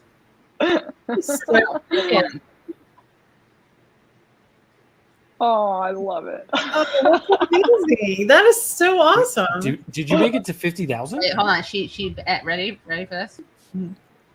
Oh my God. Did we? Guys, did we make it? 50.1. Yay! Hurrah! And then she has. I love it. Oh, that's amazing. The likeness is out of control. I mean, it's like unmistakably Katie Halper. Yeah. Happy 50K, Katie. You're such an amazing person to your fans, and you deserve the 50K. You're also the funniest, most amazing friend to me. What is it? I hope you like the animatic. I took a while, lol. And the really cool thing about this is that she made this with the song "Yeah." Oh, here's me. Reminds me of home movies. Awkward family photos. That's her dad, who's a friend, and that's her. Perfect. But she made this. So shout out to Adele, who made this. And she's a very talented artist. She also made the cartoon of me that says problematic, where I'm holding my hand up and it says problematic. Not cartoon, whatever. This thing. But she put the song "Yeah" by Usher on it, which made it really, really, really funny. But I couldn't, I don't want to. We'll play it on Patreon only because it will get, very cool. Written. Yeah, that's good, right? It's Avalon, great. It's really artist. Yeah. Yeah. It's incredible. Like I said, the likeness looks just like you. Yeah. And congrats. Got the earrings and everything. Oh yeah, sure, right? Yeah. Yeah. That's the look. So anyway, yeah, thank you. Reminder that everyone should subscribe if they haven't already. And anything else that you want to talk about, Avalon, or you want to talk about Tara? I was going to talk about Assange with you, Tara. Yes. And you're welcome to stay. This is so awkward. I'm like litigating this publicly, negotiating it publicly with you. Yeah, stop being so litigious, Katie. I know. God. Yeah. The DJ or something. Where's the due process? Don't I get due process? I know. Yeah. What is the saying? Haven't we litigated this enough? Or put it to bed. Yeah. Yeah. But Avalon, you're a friend of I mean, you are a supporter of Assange being free. I've seen you tweet out and like my tweets, correct? Yeah. I mean, I don't. I know a lot of people, actually will attack you, Tara, for that as well, because Assange was accused of rape, also, as we know. And what I've said to people about that is I believe that it's I believe his accusers. I believe it's fully I mean, anytime someone says that someone is a rapist, I'm inclined to believe that person. Yeah, hashtag believe women.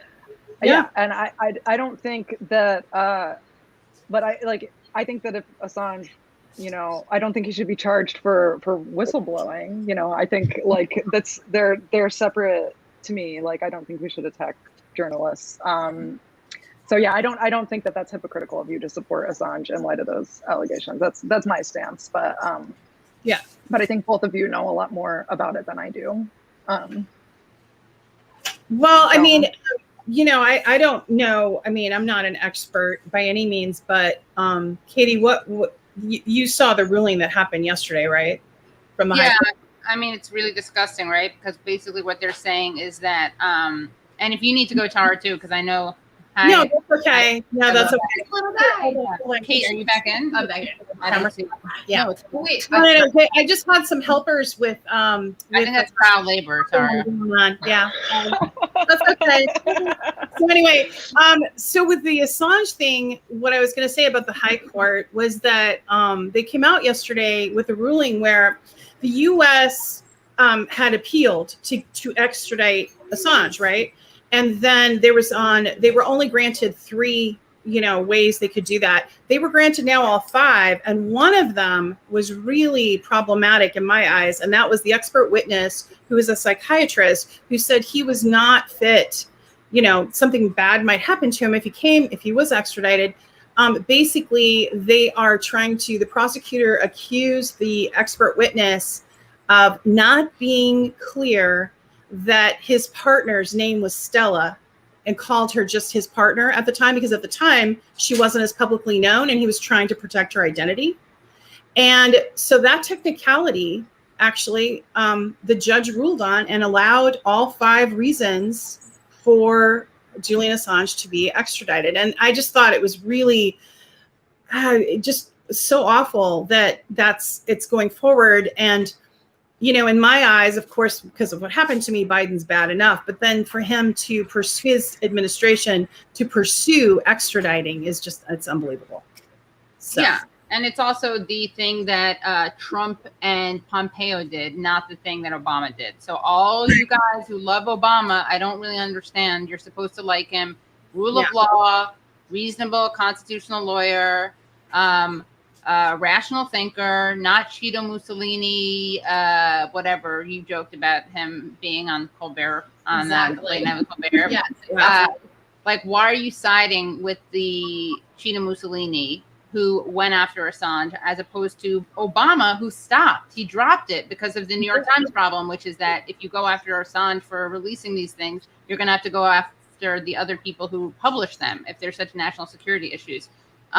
But the latest thing that happened is that, and it's really disgusting, because basically the reason that Assange won his extradition hearing, even though he's remained in jail, but he wasn't extradited, because the judge said that basically the criminal justice system in the United States was too brutal and harsh to guarantee that he wouldn't be tortured or kill himself. That was basically her ruling. And the United States was like, well, you didn't ask us for any assurances. Like, you didn't ask us if we promised not to torture him, not to put him in solitary, because solitary, by the way, is torture. It's considered torture by the UN. And then they were like, and we won't torture him. It's like right away. Like, he won't start off there by default. That was their response. So then they won the right to have a hearing, to have an appeal. And it was based on the fact that they felt like they weren't asked to do these things. Like, they weren't given the chance to make these assurances, which are not assurances. It's like saying, we're not going to start off by putting him in solitary, but we could put him in solitary. And also, we could put him in a jail in Australia after his appeals are exhausted, which could take a while. And then you have the media, which should be concerned, because this is an issue of free press. They're the people who should be the most concerned, and somehow they are acting like it doesn't matter. And they're just acting as like stenographers for the Justice Department, pretending that these assurances were made when they weren't. And then the latest thing, and also, by the way, this is because this is in light of, or at the same time, in the background to all of this, is the fact that we now know that the star witness against Assange's hacking charges, not only is he a convicted sex offender and embezzler who was diagnosed with sociopathic tendencies, like, I'm not making that up, I'm not smearing him, that's not like a diss, that's literally the truth. Then he admitted that he lied, and they're still pursuing the case against him. I mean, and they can only do that because the press, which should be protecting its own freedom, is not exposing the story. This should be headline news. This should be everywhere. Like, star witness in case admits to lying. Absolutely. It's absolutely disgusting. And then they are now so the latest news, though, is that this is what I'm reading at Al Jazeera. So lawyer Clare District Judge Vanessa Baratzer refused in January to grant a request from Washington for Assange to face trial in the U.S. on spying charges, ruling he was at serious risk of death by suicide. However, lawyer Claire Dobbin, representing the U.S. government, which is appealing the decision, said the judge, quote, didn't appreciate the weight, end quote, of expert evidence that concluded Assange was not a suicide risk. Instead, the judge relied on evidence presented by Assange's psychiatric expert, Michael Kopelman, Dobbin told the High Court in London. She said that Kopelman had admitted to misleading the jury by concealing that his client had fathered children while holed up in the Ecuadorian embassy in London. She really needed to interrogate why he was willing to mislead her, Dobbin told judges Timothy Holroyd and Judith Farby during a preliminary appeal hearing. Experts aren't allowed to mislead for any reason.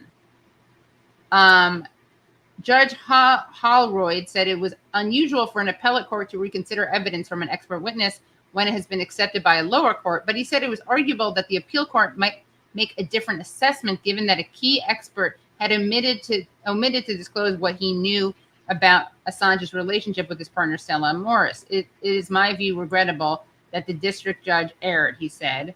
But the major thing is that he had 2 kids, and they're saying that because he had 2 kids, that makes it less likely that he'll commit suicide. Wow. That's a huge leap. Yeah. I mean, not to be rude, but what do people think having kids is like? Oh, I'm so sorry. Yeah.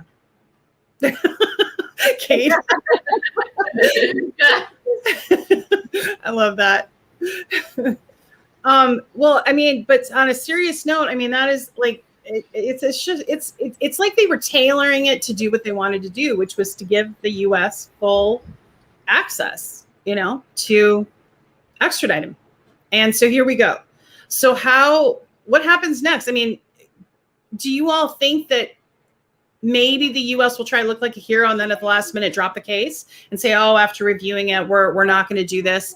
Or do you think this is going to go forward because it's going to set a precedent or send a message to journalists and whistleblowers that this is what happens if you speak up?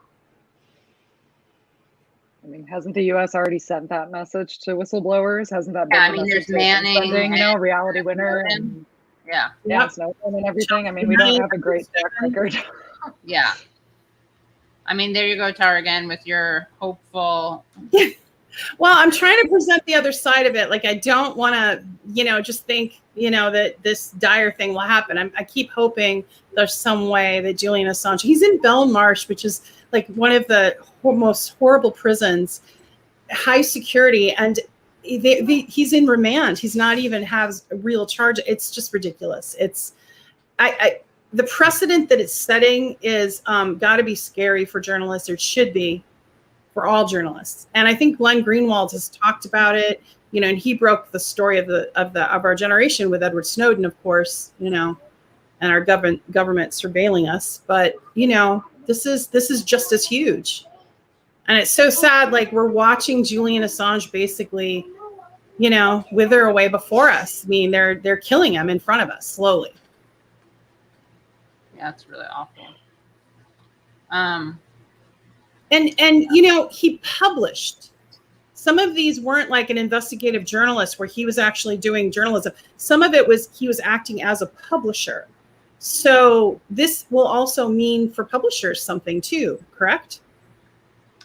Yeah, big time. I mean, that's what's so scary about it. It's like if you publish stuff like this, or even if you receive confidential information, you don't immediately turn it over to the FBI. I don't even know if it's if you don't turn it over. I think we need a lawyer on to talk about this. But I'll ask Vlad. What? Vlad? Yeah. Yeah.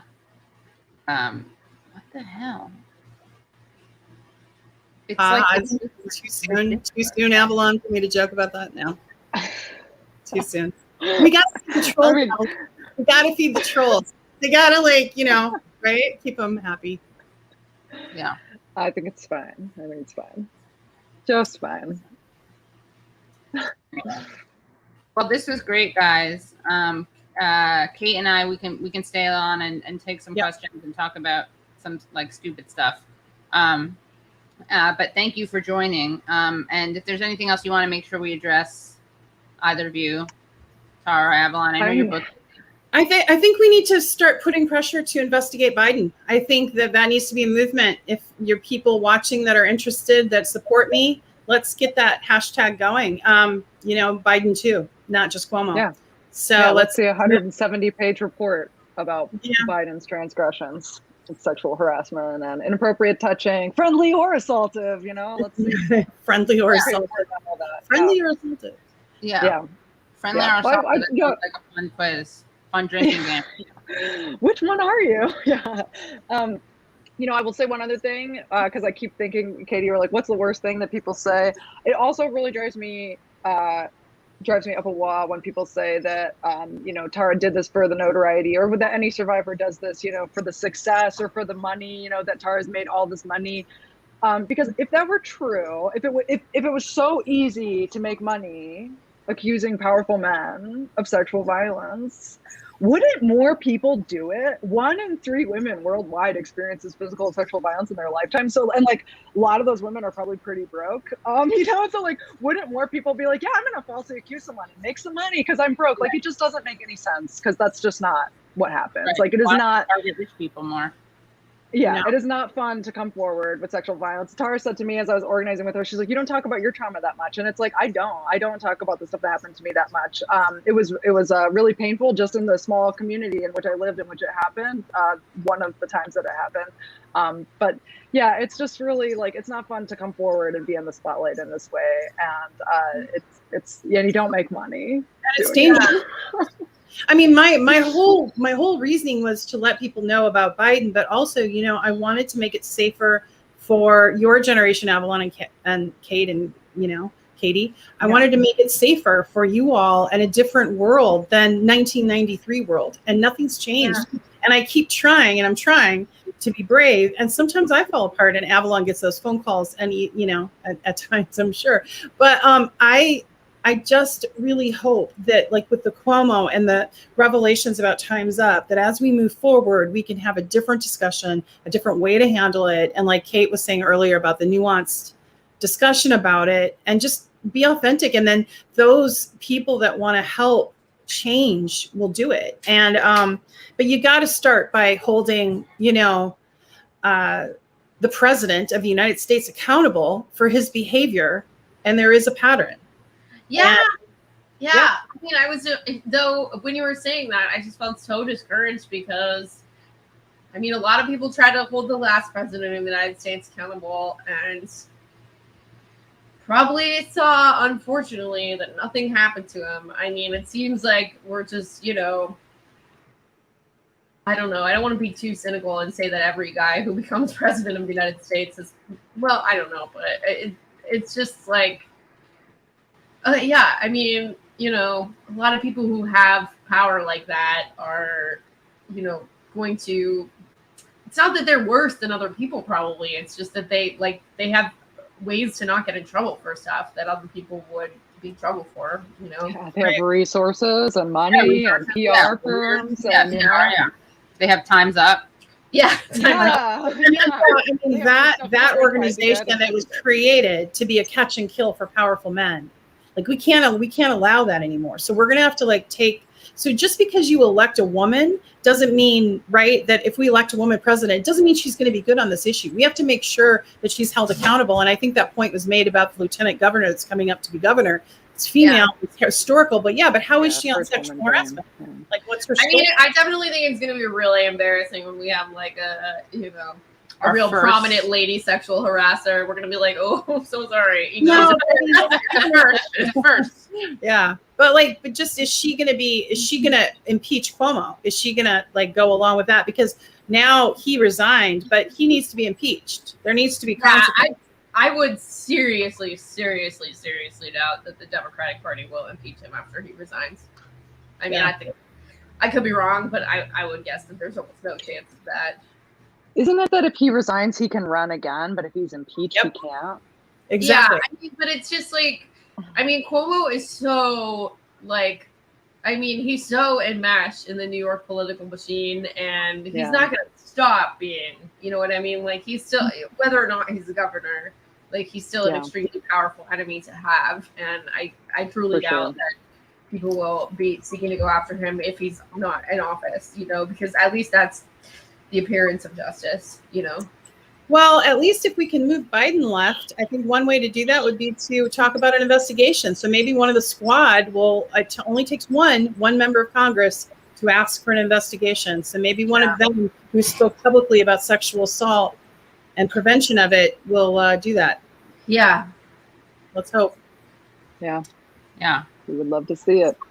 If you're listening, AOC, I'm here. You can DM me. My DMs are open. Seriously, Katie, thank you so much for the opportunity. I really appreciate it. So nice to talk to you. Yes. And don't go anywhere because we have too. another person coming on, by the way. We're going to get a quick update from Kevin Gosztola on Assange. Oh. Yeah. I mean, you guys can go anywhere you want, but the audience should stay. Oh, okay. I was like, oh, Yeah. Don't go anywhere, guys. Yeah. Love you, Katie. Love you guys. And Kate, I'm so excited about all your success. Congratulations. So see you, Kate. Oh, thank you. Oh, sorry. It's like really confusing because it's Kate. It's Katie. I can't really tell who it's saying to. I was saying you're awesome. Take care. Thank you.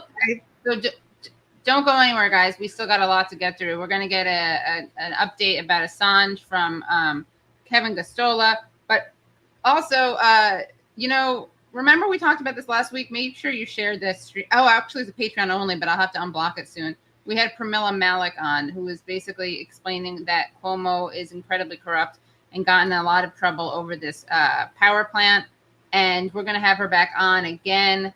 But I'm going to shut down the CPV power plant now. New York Governor Andrew Cuomo, Attorney General Letitia James, Senate Majority Leader Andrea Stewart-Cousins, Assembly Leader Carl Heastie, Investigations and Government Oversight Committee Chair James Scoofies. So you probably heard, okay, this is not Pramila Malik, this face right there. That's James Cromwell, but I guess they were both on the show last week, so make sure you check it out. But make sure that you go to this Built on Bribes. Yes, that's it. Make sure you go there. And just so people know the background, Joseph Percoco, top aide to Governor Cuomo, was convicted of accepting bribery money from Peter Braith Kelly of Competitive Power Ventures in order to facilitate the approval and development of their 650 megawatt frac gas power plant in Orange County, New York.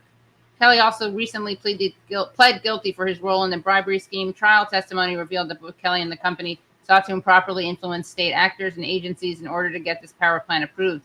This explains why this dangerous project was sited in a protected agricultural district and critical environmental area adjacent to an environmental justice community over a Native American burial ground historic site, and finally, entirely in conflict with the state's moratorium on fracking and clean energy standard. What could go wrong? Conservative scientific estimates conclude that the plant would increase the state's greenhouse gas emissions from the power sector by in excess of 10% and require 100 to 150 Pennsylvania fracking wells per year. Just as the Percoco trial began, CPV fired up again improperly on backup diesel fuel. Residents from as far as 10 miles away began to get sick with burning eyes and throats. Built on bribes and lies, the CPV power plant will plug NYC into frac gas dependency for the next 40 years and must be shut immediately. Moreover, the trial revealed a systemic failure of government that can only be restored through public hearing. Help us tell Cuomo and all of our state legislators to pull the plug now. Okay, so there it is, guys. Sign the petition. Don't let all of his bad behavior be brushed under the rug because of he happened to be going out on, Me Too stuff. I know it really does check all the violation charges. We're going to have Kevin Gosztola on the show, and he's going to answer all your questions, okay? Did he come in yet? Let's see. Hold on. Okay, Verushka. No one in both mainstream or Indian media is covering the CPV power plant story in connection to corruption and Cuomo other than Katie. It's an important story. Yes. Amen. Yep. Totally. Thank you, Verushka. Thank you for praising me. I think that one of the funniest things about Cuomo is that he gave 2 weeks notice. Yeah, what is that? I mean, it makes sense. He probably has like, finish stuff or whatever. I don't know. I don't actually know, but it's funny that it's like he gave notice like the same way that you would if you were working in a restaurant, And I'm not annoyed at Kevin because he just stepped into the chat. Perfect timing. All right, let's bring this guy in. Hi, Kevin. How are you? Hey, it's good to see you both. Yes. Okay. Tweet out that you're here. Let's spread the cheer, spread the news. Okay. It was a good year. Look, I rap. Send me the link so I. Okay, yeah. Now joining us. I get very irritable when stories are confusing. Yeah, that makes sense. I'm sorry. This is a the Prococo plant is confusing and annoying, but we got to talk about it. We got to do some like animated videos because I can't follow all that stuff about fracking and in native land and this and that and the other. But it's very important, so that's why I kept reading about it. I don't know if you guys could. Kate, could you understand it? No. It's just a lot of information, and we need to break it down. Did everyone in the chat follow it? To be fair, Kate, you're like co-hosting now. I'm just curious how accessible it is. There's some part of my brain that's a little broken or something. And I was a good student. I had a good GPA. I was Phi Beta Kappa. Is that what it's called? Yeah, I think that's Phi Beta Kappa. Yeah. But I find this confusing. I find that confusing. And I also find, I'm not going to lie, I find the Assange stuff confusing. Some of that's intentional. The Assange stuff is confusing, and we were getting questions earlier about the rape stuff. And I thought a lot about that as a feminist. It's okay. We're gonna get through it, and I don't mean that like we're gonna get through it together. I mean like we're literally gonna address it, and don't worry. There's nothing. I mean, yeah. I guess I just think that to me like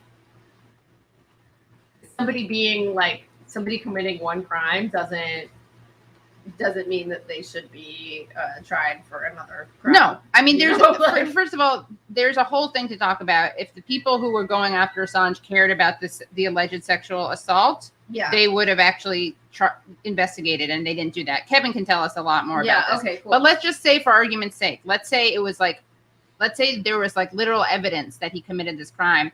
We don't live in a world. Well, we do. But we shouldn't live in a world where you're allowed to be like charged and prosecuted for a crime that's not the crime you did. Yeah. Like just imagine where that could go. It's just not a thing that we do. I mean, it is just like we kill innocent people. It's a bad thing that we do. Not in this country, not in the US of A. So I'm just tweeting out that Kevin is joining us. And then let me share that because I can't find a good link.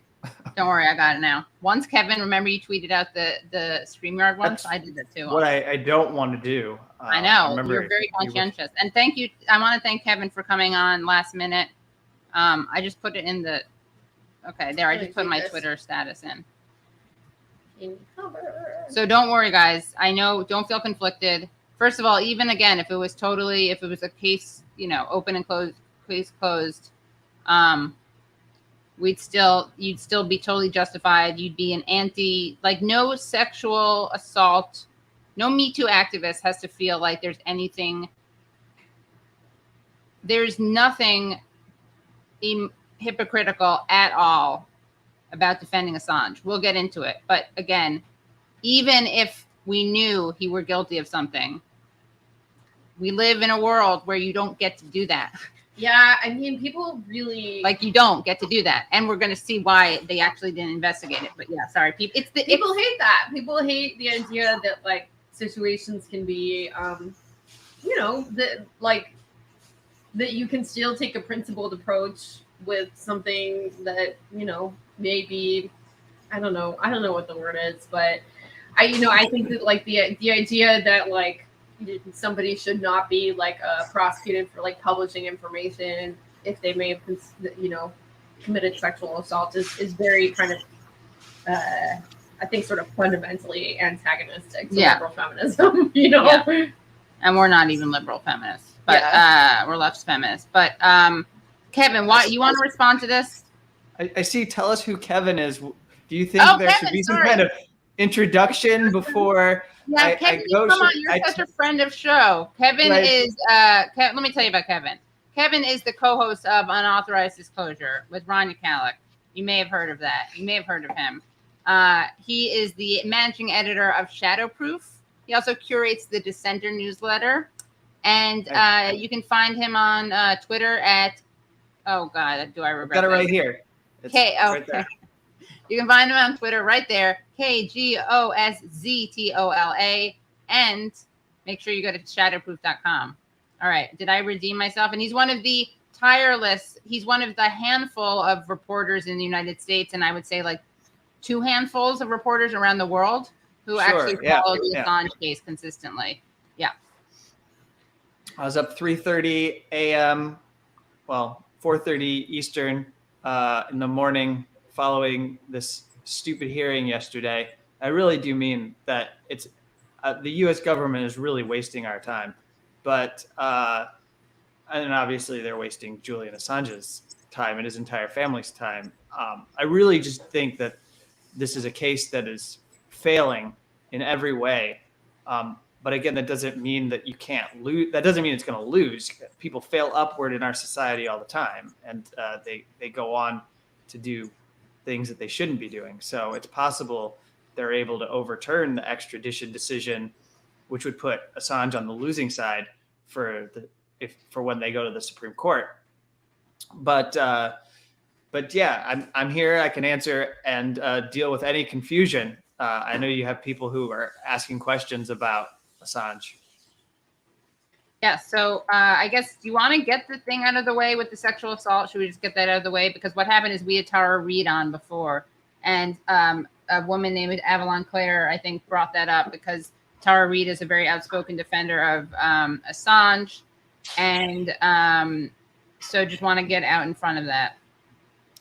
Yeah, so the way that I handle it is to say that if you believe that either of the women had valid claims against Julian Assange, then you should object to the way that Sweden handled the entire case against Julian Assange, because there were numerous due process violations, and it dragged on and on and on. And in the way that they handled it, it deprived both sides justice. It deprived the defendant any kind of justice, but it definitely deprived the women who made these allegations justice. That's my view. I don't think it's normal for cases to be open and shut and open and shut and open and shut. It happened at least 3 times in Sweden, and they never got to the phase where they charged him. And I realized that he was in the embassy and they claimed that they needed to come question him. But there are a lot of questions about the way the Swedish prosecution authority handled that, and the way that the United Kingdom, its government, interfered in. And so when you look at the way this case was handled, look at what Niels Meltzer, the United Nations Special Rapporteur on Torture, documented about the due process violations in Sweden. So generally speaking, if you're on the side of the women, you can be opposed to the Swedish case as much as you can be opposed to the case if you're a supporter of Assange. I don't think the Swedish prosecution authority did right for anyone who was involved in that case. Okay.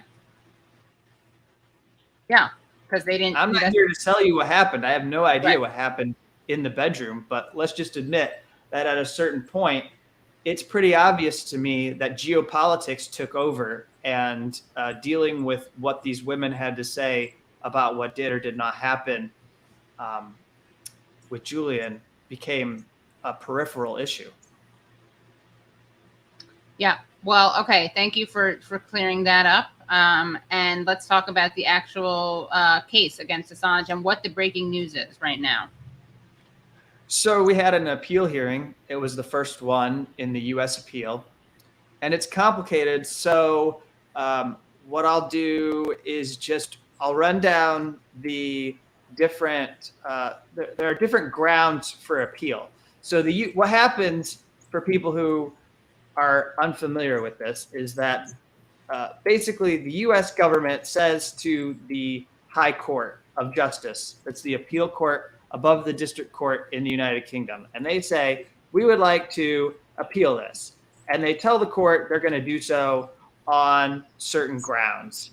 And when they go forward with this, the High Court of Justice has to approve all of the different grounds that are proposed. So in order for them to be part of the main appeal hearing, which is coming up on October 27th and the 28th, they had to get permission from the judges to argue these. And so there has to be some, usually what's required is it has to be some question of law. I don't want to be too boring here, but it can't be a debate about facts. I'm putting this up here because this has all the grounds for appeal in case you want to reference this, Katie. I just dropped it to you privately.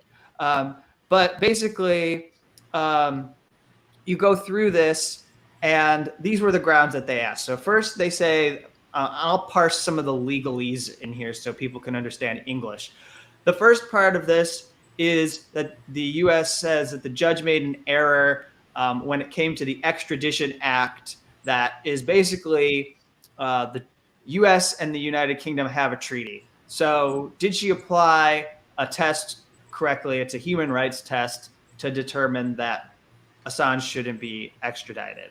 And then the second ground was that the U.S. says that he shouldn't have, that basically they should have had the judge come to them and tell the United States government ahead of time that we think that there are human rights concerns. Is there anything you can do to assure me that his human rights won't be violated? Because they claim that they would have then turned around and said, here's what we could do, and then it would be okay for you to extradite him. So they believe that the judge should have allowed them to say things like, for example, we won't put him in harsh confinement conditions. We can get into that. So then there's this doctor named Professor Kopelman who they wanted to discredit. That was a third appeal. They say that he misled the court. The fourth ground for appeal is that they disagree with how the judge assessed the evidence of Julian Assange's risk of suicide. And then the fifth ground is that they claim that basically they should have been able to provide assurances about the way that he would be treated. And essentially they're claiming that the judge did not allow them to say that he would not be mistreated in prison, and also to tell them that he wouldn't be put in the Supermax prison in Colorado.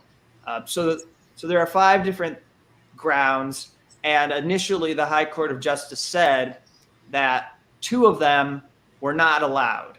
And the U.S. griped and moaned and said, let's have a hearing. We want to come before this court and say that you really should reconsider. So a reason I was up early, and all of us around the half or dozen or so people in the U.S. got up at before the sun even rises and watched this hearing, was because they were arguing that they should be able to try and discredit this doctor, and that they should be able to question evidence about Julian Assange's risk of suicide.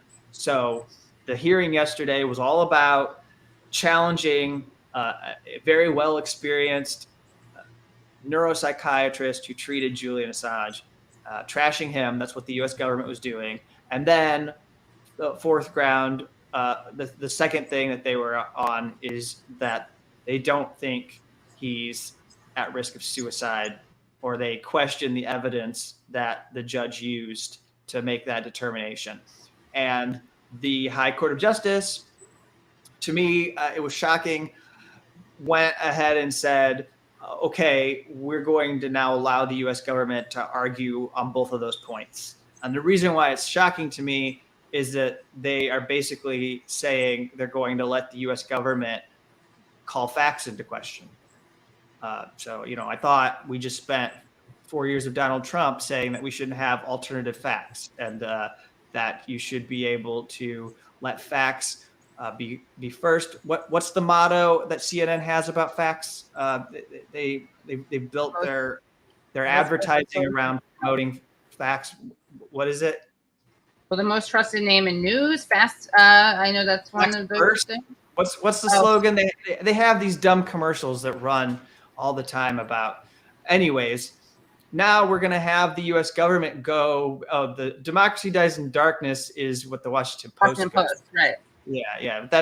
But there's an actual facts themed line of ads that CNN does. Anyways, the U.S. government is going to go before these judges and basically say that the judge. Facts first. Yeah. It's okay. The judge is going to say that you should look at our facts, consider our doctors' facts, because the prosecution has 2 doctors that were considered less dependent on in the ruling. So the district judge actually preferred Julian's team's doctors, the one that treated him the most, which makes sense to me, right? Like the person who saw him regularly, we're going to depend on his expertise. And then there was a doctor who diagnosed him with autism, and she relied on him. And then these other 2 doctors who were like there for maybe a couple weeks at most, or did like one examination and then were gone. She said, I don't trust them as much, or I don't want to depend on them as much, because I think the doctor that saw him from May 2019 to December 2019 is more thorough. There's a lot, there are many more times that he was treating Julian Assange. So I think he has the complete picture of what his mental health is. And the US government is telling the high court essentially that they object to the fact that those facts were given more importance than their facts. And is there something related to the children and Yes. not? Yeah. So what that is? Okay. About having So children and married. So what you've seen, and by the way, if I know you play clips, if you have the clip of Stella Morris giving her statement after court, I don't know if you're able to find it, but she addressed this issue. But what I will say is, Do we have it? Do we have it? Is it in the doc? Sorry. What I'll say is that well, let me give you the background, and then I'm going to tell you about seeing Assange speak at the end of the hearing, which I reported on in my coverage of the hearing. But essentially, Michael Kopelman made, I don't know if we'll call it a mistake, but at this point, I'm pretty certain that the defense is regretting the way this was handled because it's become a nuisance. But what happened is the relationship between Stella and Julian and the fact that he had fathered 2 children in the embassy was a secret and was not known in December of 2019 when Michael Kopelman, this psychiatrist who they're trying to discredit, filed his first report. And he did not mention that that he knew that Stella Morris and Julian were having a relationship. He did not mention when he was talking about Julian's children that Julian had 2 new children or 2 recently born children. And so that is what the U.S. government is using to say that Michael Kopelman misled the court. And so he failed in his duty as an expert witness. He should have disclosed this in his report. And what we heard in the hearing was that there was a discussion between this doctor and the defense about protecting their identities because of safety issues. You've heard about the surveillance company, UC Global, in which there's a criminal case unfolding right now in Spain. That company was engaged in an espionage operation against the Ecuador embassy targeted Assange. And these threats to their safety are not abstract. They tried to get their hands on a diaper for Julian's children so that they could figure out who the father was. Like stool samples. They want to test the stool. Digging through the dumpster, right? Yeah. Yes. That's so disgusting. And they director David Morales, who had his home raided, he had a conversation where he talked about poisoning or kidnapping Julian Assange. The legal team, one of their lawyers, Baltazar Garzón, was stalked by this surveillance company.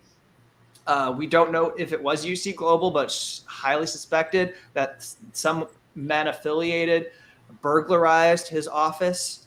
So these threats aren't abstract. They also raided David Morales' home and found weapons without ownership licenses, and the serial numbers were erased or buffed out, so you couldn't see where they came from, and they have no idea what this man was planning. David Morales has like ties to the Israeli military. He's a very shady person. And then, of course, the contract, the way that they got the contract for the espionage operation was going to Las Vegas and doing it through Adelson's security. So Sheldon Adelson, rotten pieces. Yeah. Rotten pieces. So this is what they were trying to do. The U.S. and actually, they're going to be able to make this argument in the full hearing. The High Court of Justice decided to allow it, but it's a rather vile argument, because the judge herself in her decision dealt with this issue, and she said she was not happy that he didn't disclose that there was this relationship, but it didn't ultimately have any bearing at all on how she went through his evidence of all of the medical assessments that he did of Julian Assange were still credible and objective, and he didn't hide any details. You know, the days when he was not suicidal, the days when he was doing pretty well, he didn't hide those from the judge because it would hurt Julian's case or anything like that. So she recognized that this was a bad thing in her mind, or this is her view. I don't actually have any problem with what Michael Kopelman did and what the defense did, but the judge didn't like it, but it didn't stop her from taking in all of the necessary evidence from him and seeing that it was crucial. But what Michael Kopelman had to say, this is why the US government wants to discredit him. Michael Kopelman's responsible for a key piece of evidence that basically suggests that Julian Assange would not try to commit suicide by choice. And what I mean by that is if he found out tomorrow that there was nothing he could do, he reached the end of the road, the US is going to put you on a plane and you're going to be coming to the United States to be put on trial. And he said, well, I'm not going to do that. I'm going to commit suicide. That's a choice. But what Dr. Kopelman said is, if this happens, Julian Assange wouldn't be making a rational choice. He would be responding to suicidal impulses that are a result of a mental health disorder. And so that is why his human rights deserve to be protected. He's not somebody who would be acting like a fugitive trying to escape accountability. He would be killing himself because he actually is suffering from a mental health disorder. So they would like to get that kind of evidence tossed out. I think they feel like they can do it by disqualifying Michael Kopelman. And so at the end of the hearing, Julian Assange was brought back by the Belmarsh prison because his attorney asked to say goodbye to him. And, you know, they thought they were going to be able to have like a private conversation, but we were on the feed. So his feed, he's at Belmarsh, he's on this video feed. He's sharing it with journalists. So we can actually see Julian Assange the whole time the hearing is happening, sitting in this little room. It's actually kind of sad because he looks so isolated, just like withdrawn. And you could see the toll that this punishment by process is taking. And he's told by his attorney, Edward Fitzgerald, that this probably isn't the time to talk about what happened today, but just know we're going to call you later. And Julian goes to talk, and he says, well, you know, he's an expert witness. An expert witness has a legal obligation to protect people from harm. And he starts talking. He's like, my children. We're talking about my children here. That's why that information was kept private and confidential, not disclosed. So you're trying to protect the safety of my family. And so he was astounded that the High Court of Justice would allow the U.S. to pursue this argument in the upcoming appeal hearing. And then he left. But and the clip that you have of Stella is her also talking about this and the threats to safety that this family has experienced while going through this political prosecution. Yeah, and let's against me. Let's play that clip.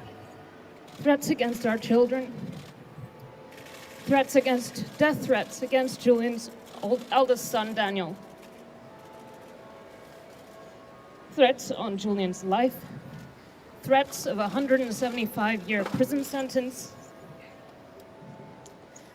And the actual ongoing imprisonment of a journalist for doing his job. These are sustained threats to his life for the past 10 years. These are not just items of law. This is our lives. We have the right to exist. We have a right to live. And we have a right for this nightmare to come to an end once and for all.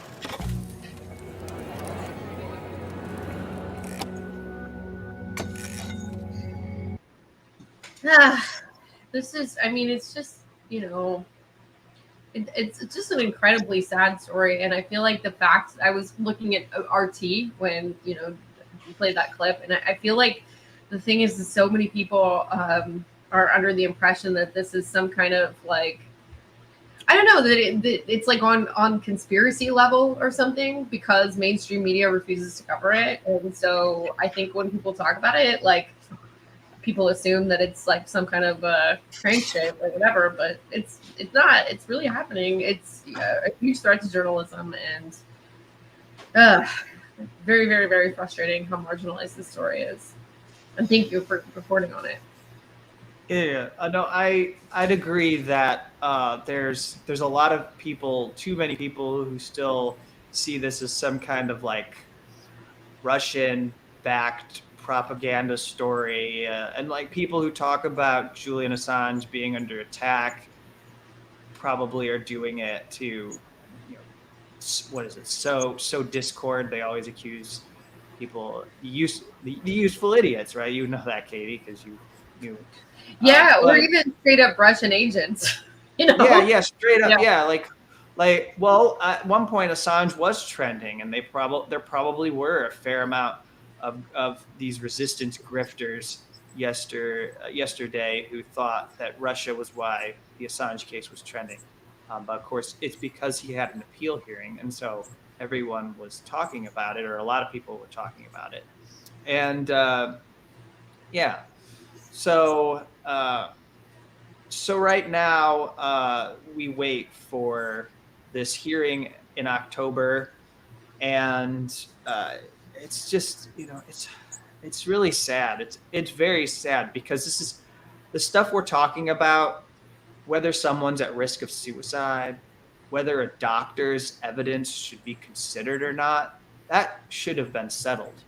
Like, to me, what the High Court of Justice did, I can't believe I'm trying to build sympathy for the district judge who was doing her job, but I can't even believe that they're allowing her decision to be called into question the way that it's going to be up for debate in the end of October, because she did her job and she looked at this, all of the evidence, she considered all the doctors, and she said, I believe Michael Kopelman, I believe this neuropsychiatrist. And now the High Court of Justice is going to say, oh, I don't know. I'm not sure if she understood the facts. So let's do this all over again. Like, the U.S. government basically going to get a do-over on this mental health evidence, and on the issue of whether they're going to protect the human rights of Julian Assange if he's extradited to the United States, which I'm willing to debate anyone who suggests that he will be treated well. He will not be treated well. And there will be a threat of suicide. He's going to be held, if he's brought to the United States, he will be put in Alexandria Detention Center, and he'd wait there for at least a year to 2 years in this complex case for a trial to even happen. It could be 2024 at this rate before he even goes to trial.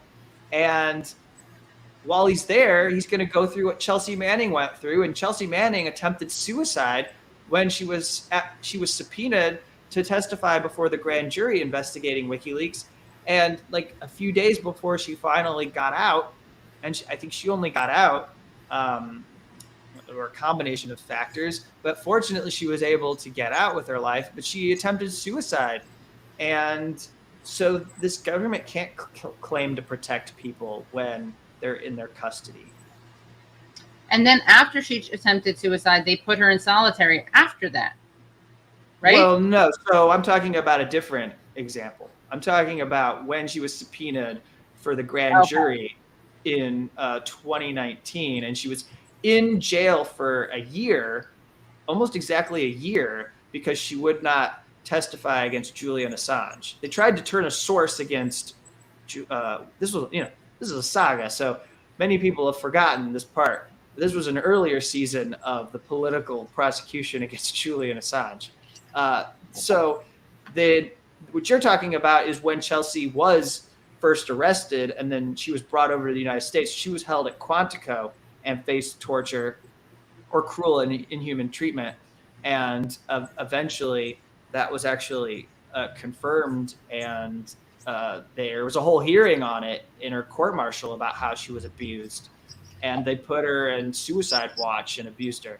So that's the kind of thing that can happen. Okay, so Julian Assange, he's going to be brought here, and they're going to be on high alert that he's suicidal. So there's all these things that they're going to be able to get away with doing to him, and just say, well, he's suicidal, so we can mistreat him because we have a suicidal prisoner. They can use his mental health problems against him. Oh, right, that they have to isolate him. Yeah, they can do things like that. Keep him on watch, take things away from him, maybe not allow him to have certain clothing or any clothing at all, or maybe take away his bedding and stuff like that. It's horrible.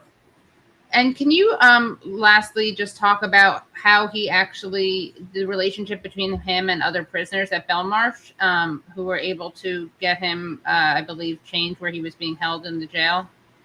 No. So it's my understanding that actually, even though these are some people who are accused of very serious crimes, he's in a prison that he should never be in. I mean, this is a kind of a national security facility, I believe. And there's probably people there who are accused of terrorism offenses, but he's been there for 2 years now. And I understand that he's befriended some people there. In fact, there's a horrible, tragic story that was covered by The Guardian about someone who was a friend of Julian Assange's, who was due to be was due to be deported to Brazil, and did not want to go back to Jair Bolsonaro's Brazil because he's gay. And so he committed suicide in Belmarsh prison.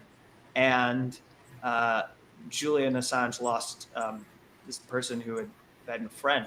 I understand he would perform music from his cell, and Julian Assange appreciated and enjoyed his company. And so there have been people in Belmarsh who Julian Assange has befriended. Like you just said, he was in the hospital wing and pretty isolated, and they helped petition to get him out so that he could be in general population and no longer be walled off from people. And so now he's been, but COVID, of course, I think changes a lot. I'm sure everything is to some degree it's isolating, but I imagine he gets to be with some prisoners. But only recently, Stella talked about this before the hearing. So she gave two statements. She did one before the hearing. That one we played is really moving after, because you can hear the distress. But before, she mentioned that it was the first time in many, many months that she got to embrace Julian Assange because there had been these COVID restrictions. So they did get to hold hands the last time she visited. And I assume he got to hug. Well, I don't know if he got to hug the children. I imagine the embracing was dependent on being vaccinated. So it is the logic, because that didn't sound like he had hugged his kids. But that was at least one thing that she and him got to do. But I really must tell you before I go that I do not think the Biden administration is interested in defending this case publicly, and that gives me I'm both depressed by that and also hope-filled. Hope-filled because if they can't defend it, then maybe they'll get backed into a position where the charges are dropped. But depressed because it means that this punishment can just go on and on and on for another 2 or 3 years. And then when it gets to the end, they might just suddenly decide that it's not worth it and they won't have him extradited to the United States. Oh, I'm so sorry. I didn't interrupt you, but to me, it's so mind-blowing. I mean, just ongoingly, like that you can just spend years in jail without ever being convicted of a crime. Like, yeah. It's, well, I mean, anyone in this case, it's incredible that he's in Belmarsh right now. He won. Yeah. He won at the district court level. The judge turns around and does a favor for the U.S. and says, okay, while you're appealing, we'll keep him in jail for you. Come on.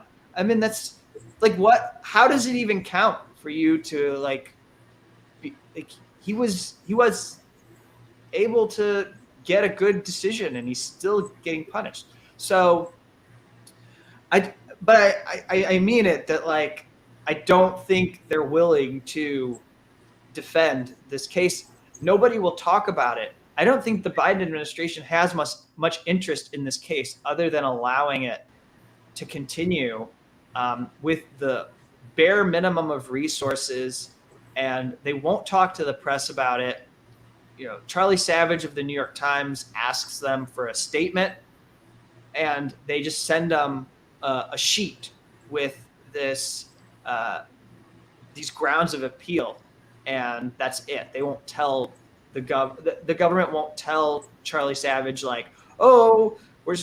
we really think it's important that Julian Assange be brought to justice. They won't even say things like that. They won't even puff their chests out and say that what they're doing is to defend democracy from someone who would hack into our systems or whatever they would say. They're quiet. They don't want people to bother with this at all. And I don't think they even care that much, which is what's even more aggravating, because they're allowing this injustice to go on and pretending like it's not happening on their watch.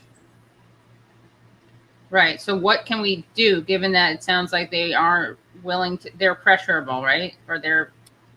Well, I think you've got to continue to shame them. The most persuasive argument to me is that every moment that Julian Assange is in jail is a moment that dictatorships and authoritarians can use against the United States. Right. Which we've seen. You don't need me to be here to play your viewers videos of people who have been asked questions over the last 6 to 12 months. And as they were criticized for trampling their citizens' press freedoms or their citizens' human rights, they said, how dare you question me? You've got Julian Assange in Belmarsh prison. We've seen China do it. We've seen the leader of Azerbaijan do it. And I think there was one other leader that talked about Julian Assange's case in this way, using it to shield them from criticism about how they run their own country. And so I think if the Biden administration wants to have any credibility in the world, and I believe they do, they actually do care about their image. I mean, the U.S. spends a lot of time trying to make everyone believe that we uphold human rights, even though we can fill hours and hours talking about how we don't. But they want this image, and it is right now almost impossible to maintain with Julian Assange in Belmarsh prison. So it's simple. Let him free. Let this end. And then you can get back to acting like you're better than China and these other dictatorship countries, because they won't be able to wave Julian Assange at you. Yeah. Well, thank you so much for thank this you update. so much. Really, Yeah. this was Thanks Kevin. for having me stop by. It was good. I hope your viewers have a better idea of what is going on in this appeal. It is confusing. It's really complex. We've gotten down to like the weeds here, and we're talking about things that don't even actually relate to the main issue at hand, which is that this is a threat to press freedom, and a journalist is in prison, and he should be free. So I'll leave it there, and thank you. Have a good rest of your evening. Thank you. Thank you. You too. So yeah, we got a shame. We got to figure it out. Not a happy I know. story. I mean, where can we get? All right, we got to end on like a joke or something. Okay. Tell us a funny story, or no pressure or anything. No Well, pressure to to reverse the effects of listening to it. Is it all right to be a little crass? Yeah, please. So I was thinking about my favorite moments of the pandemic, which I know is a bleak thing, but I was thinking about the time in like maybe April 2020 when the city of New York, the literal public health department of the city of New York, published a pamphlet about the risk of getting COVID from eating ass, and I could not. The fact that my city did that was amazing. Yeah. That is wow. Hold on, let me see if I can find it. It was so weird. I'm like, I don't want to think about this from the city of New York. Specific region in particular. Just in general, I just don't want the government. No, I mean on the body. I'm not saying you care about specific region in okay, New York City. Okay, let me see this. That was a good palate cleanser, if you will. Let me see. Was this it? I don't know. This is. I did talk about that today, by the way. Sex offender. I don't know if he's a child molester. Got to talk more to people. Got to get more people to talk about the U.S. prosecution case on Assange relied heavily on false testimony from a diagnosed sociopath and convicted child molester. We did talk about that. May not be child molester. May just be a sex offender. I just want to dot all my I's and I don't know if okay, so yeah, this was from June 2020. The New York City Health Department has updated their safer sex and COVID-19 guidelines.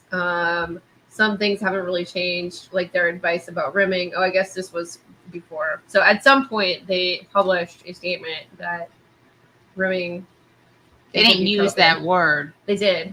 No, they didn't. Are you sure? Oh, I don't know. I think that they put like parentheses rimming, like so that people knew, what they were talking about. No rim shots. Well, that's what people call it. I'm just saying no rim. Yeah, so anti-rim shot. Yeah, but hold on. Yeah, but I also really like the moment that Italy issued a ban on threesomes. Thanks, you got my mom. I can't believe you brought this up. My mom is now commenting on this. I'm sorry. Look. Yeah, I know. That's why I was like asking if it was all right. Look what she wrote though. I guess both. I don't know. Eating ass or kissing ass is the question from the mother who birthed me. I cannot believe it. Yeah.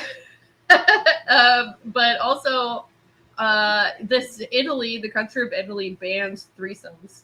That was also a favorite moment of the pandemic.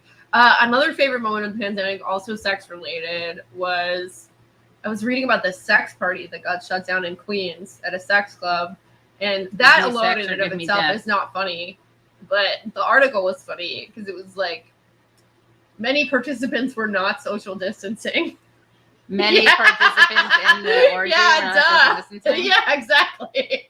So, which makes you a better sex party guest, like better orgy guest? Social distancing or not social distancing? Like which is better etiquette? Oh, I mean, I think at the sex party you don't social distance. You don't come to the sex party to social distance or whatever. But to me, that was just like, I don't know. That was a good one. I mean, obviously, the top moment of the pandemic was when Trump got COVID. I mean, that was an amazing day. That was like, I mean, I cried laughing. That was so funny. But unfortunately, nothing happened because you have the best medical treatment. Right, unlike everyone else. Yeah. Yeah. Well, wow. That. I mean, yeah, that was good. That was a good, Sorry, Nora. Sorry, Nora. Sorry, fam. Sorry, Assange. Sorry, everyone. Yeah. I mean, it's just awful. But you know what? We gotta laugh because you gotta laugh, not instead of cry. You gotta laugh and cry. Yeah. All right. Well, guys, thank you so much for joining the show. Thank you so much, Kate Willett. Thank you so much. See you guys soon. See you at the next show. Subscribe, Patreon, like, and all that jazz. Bye. Okay. All righty.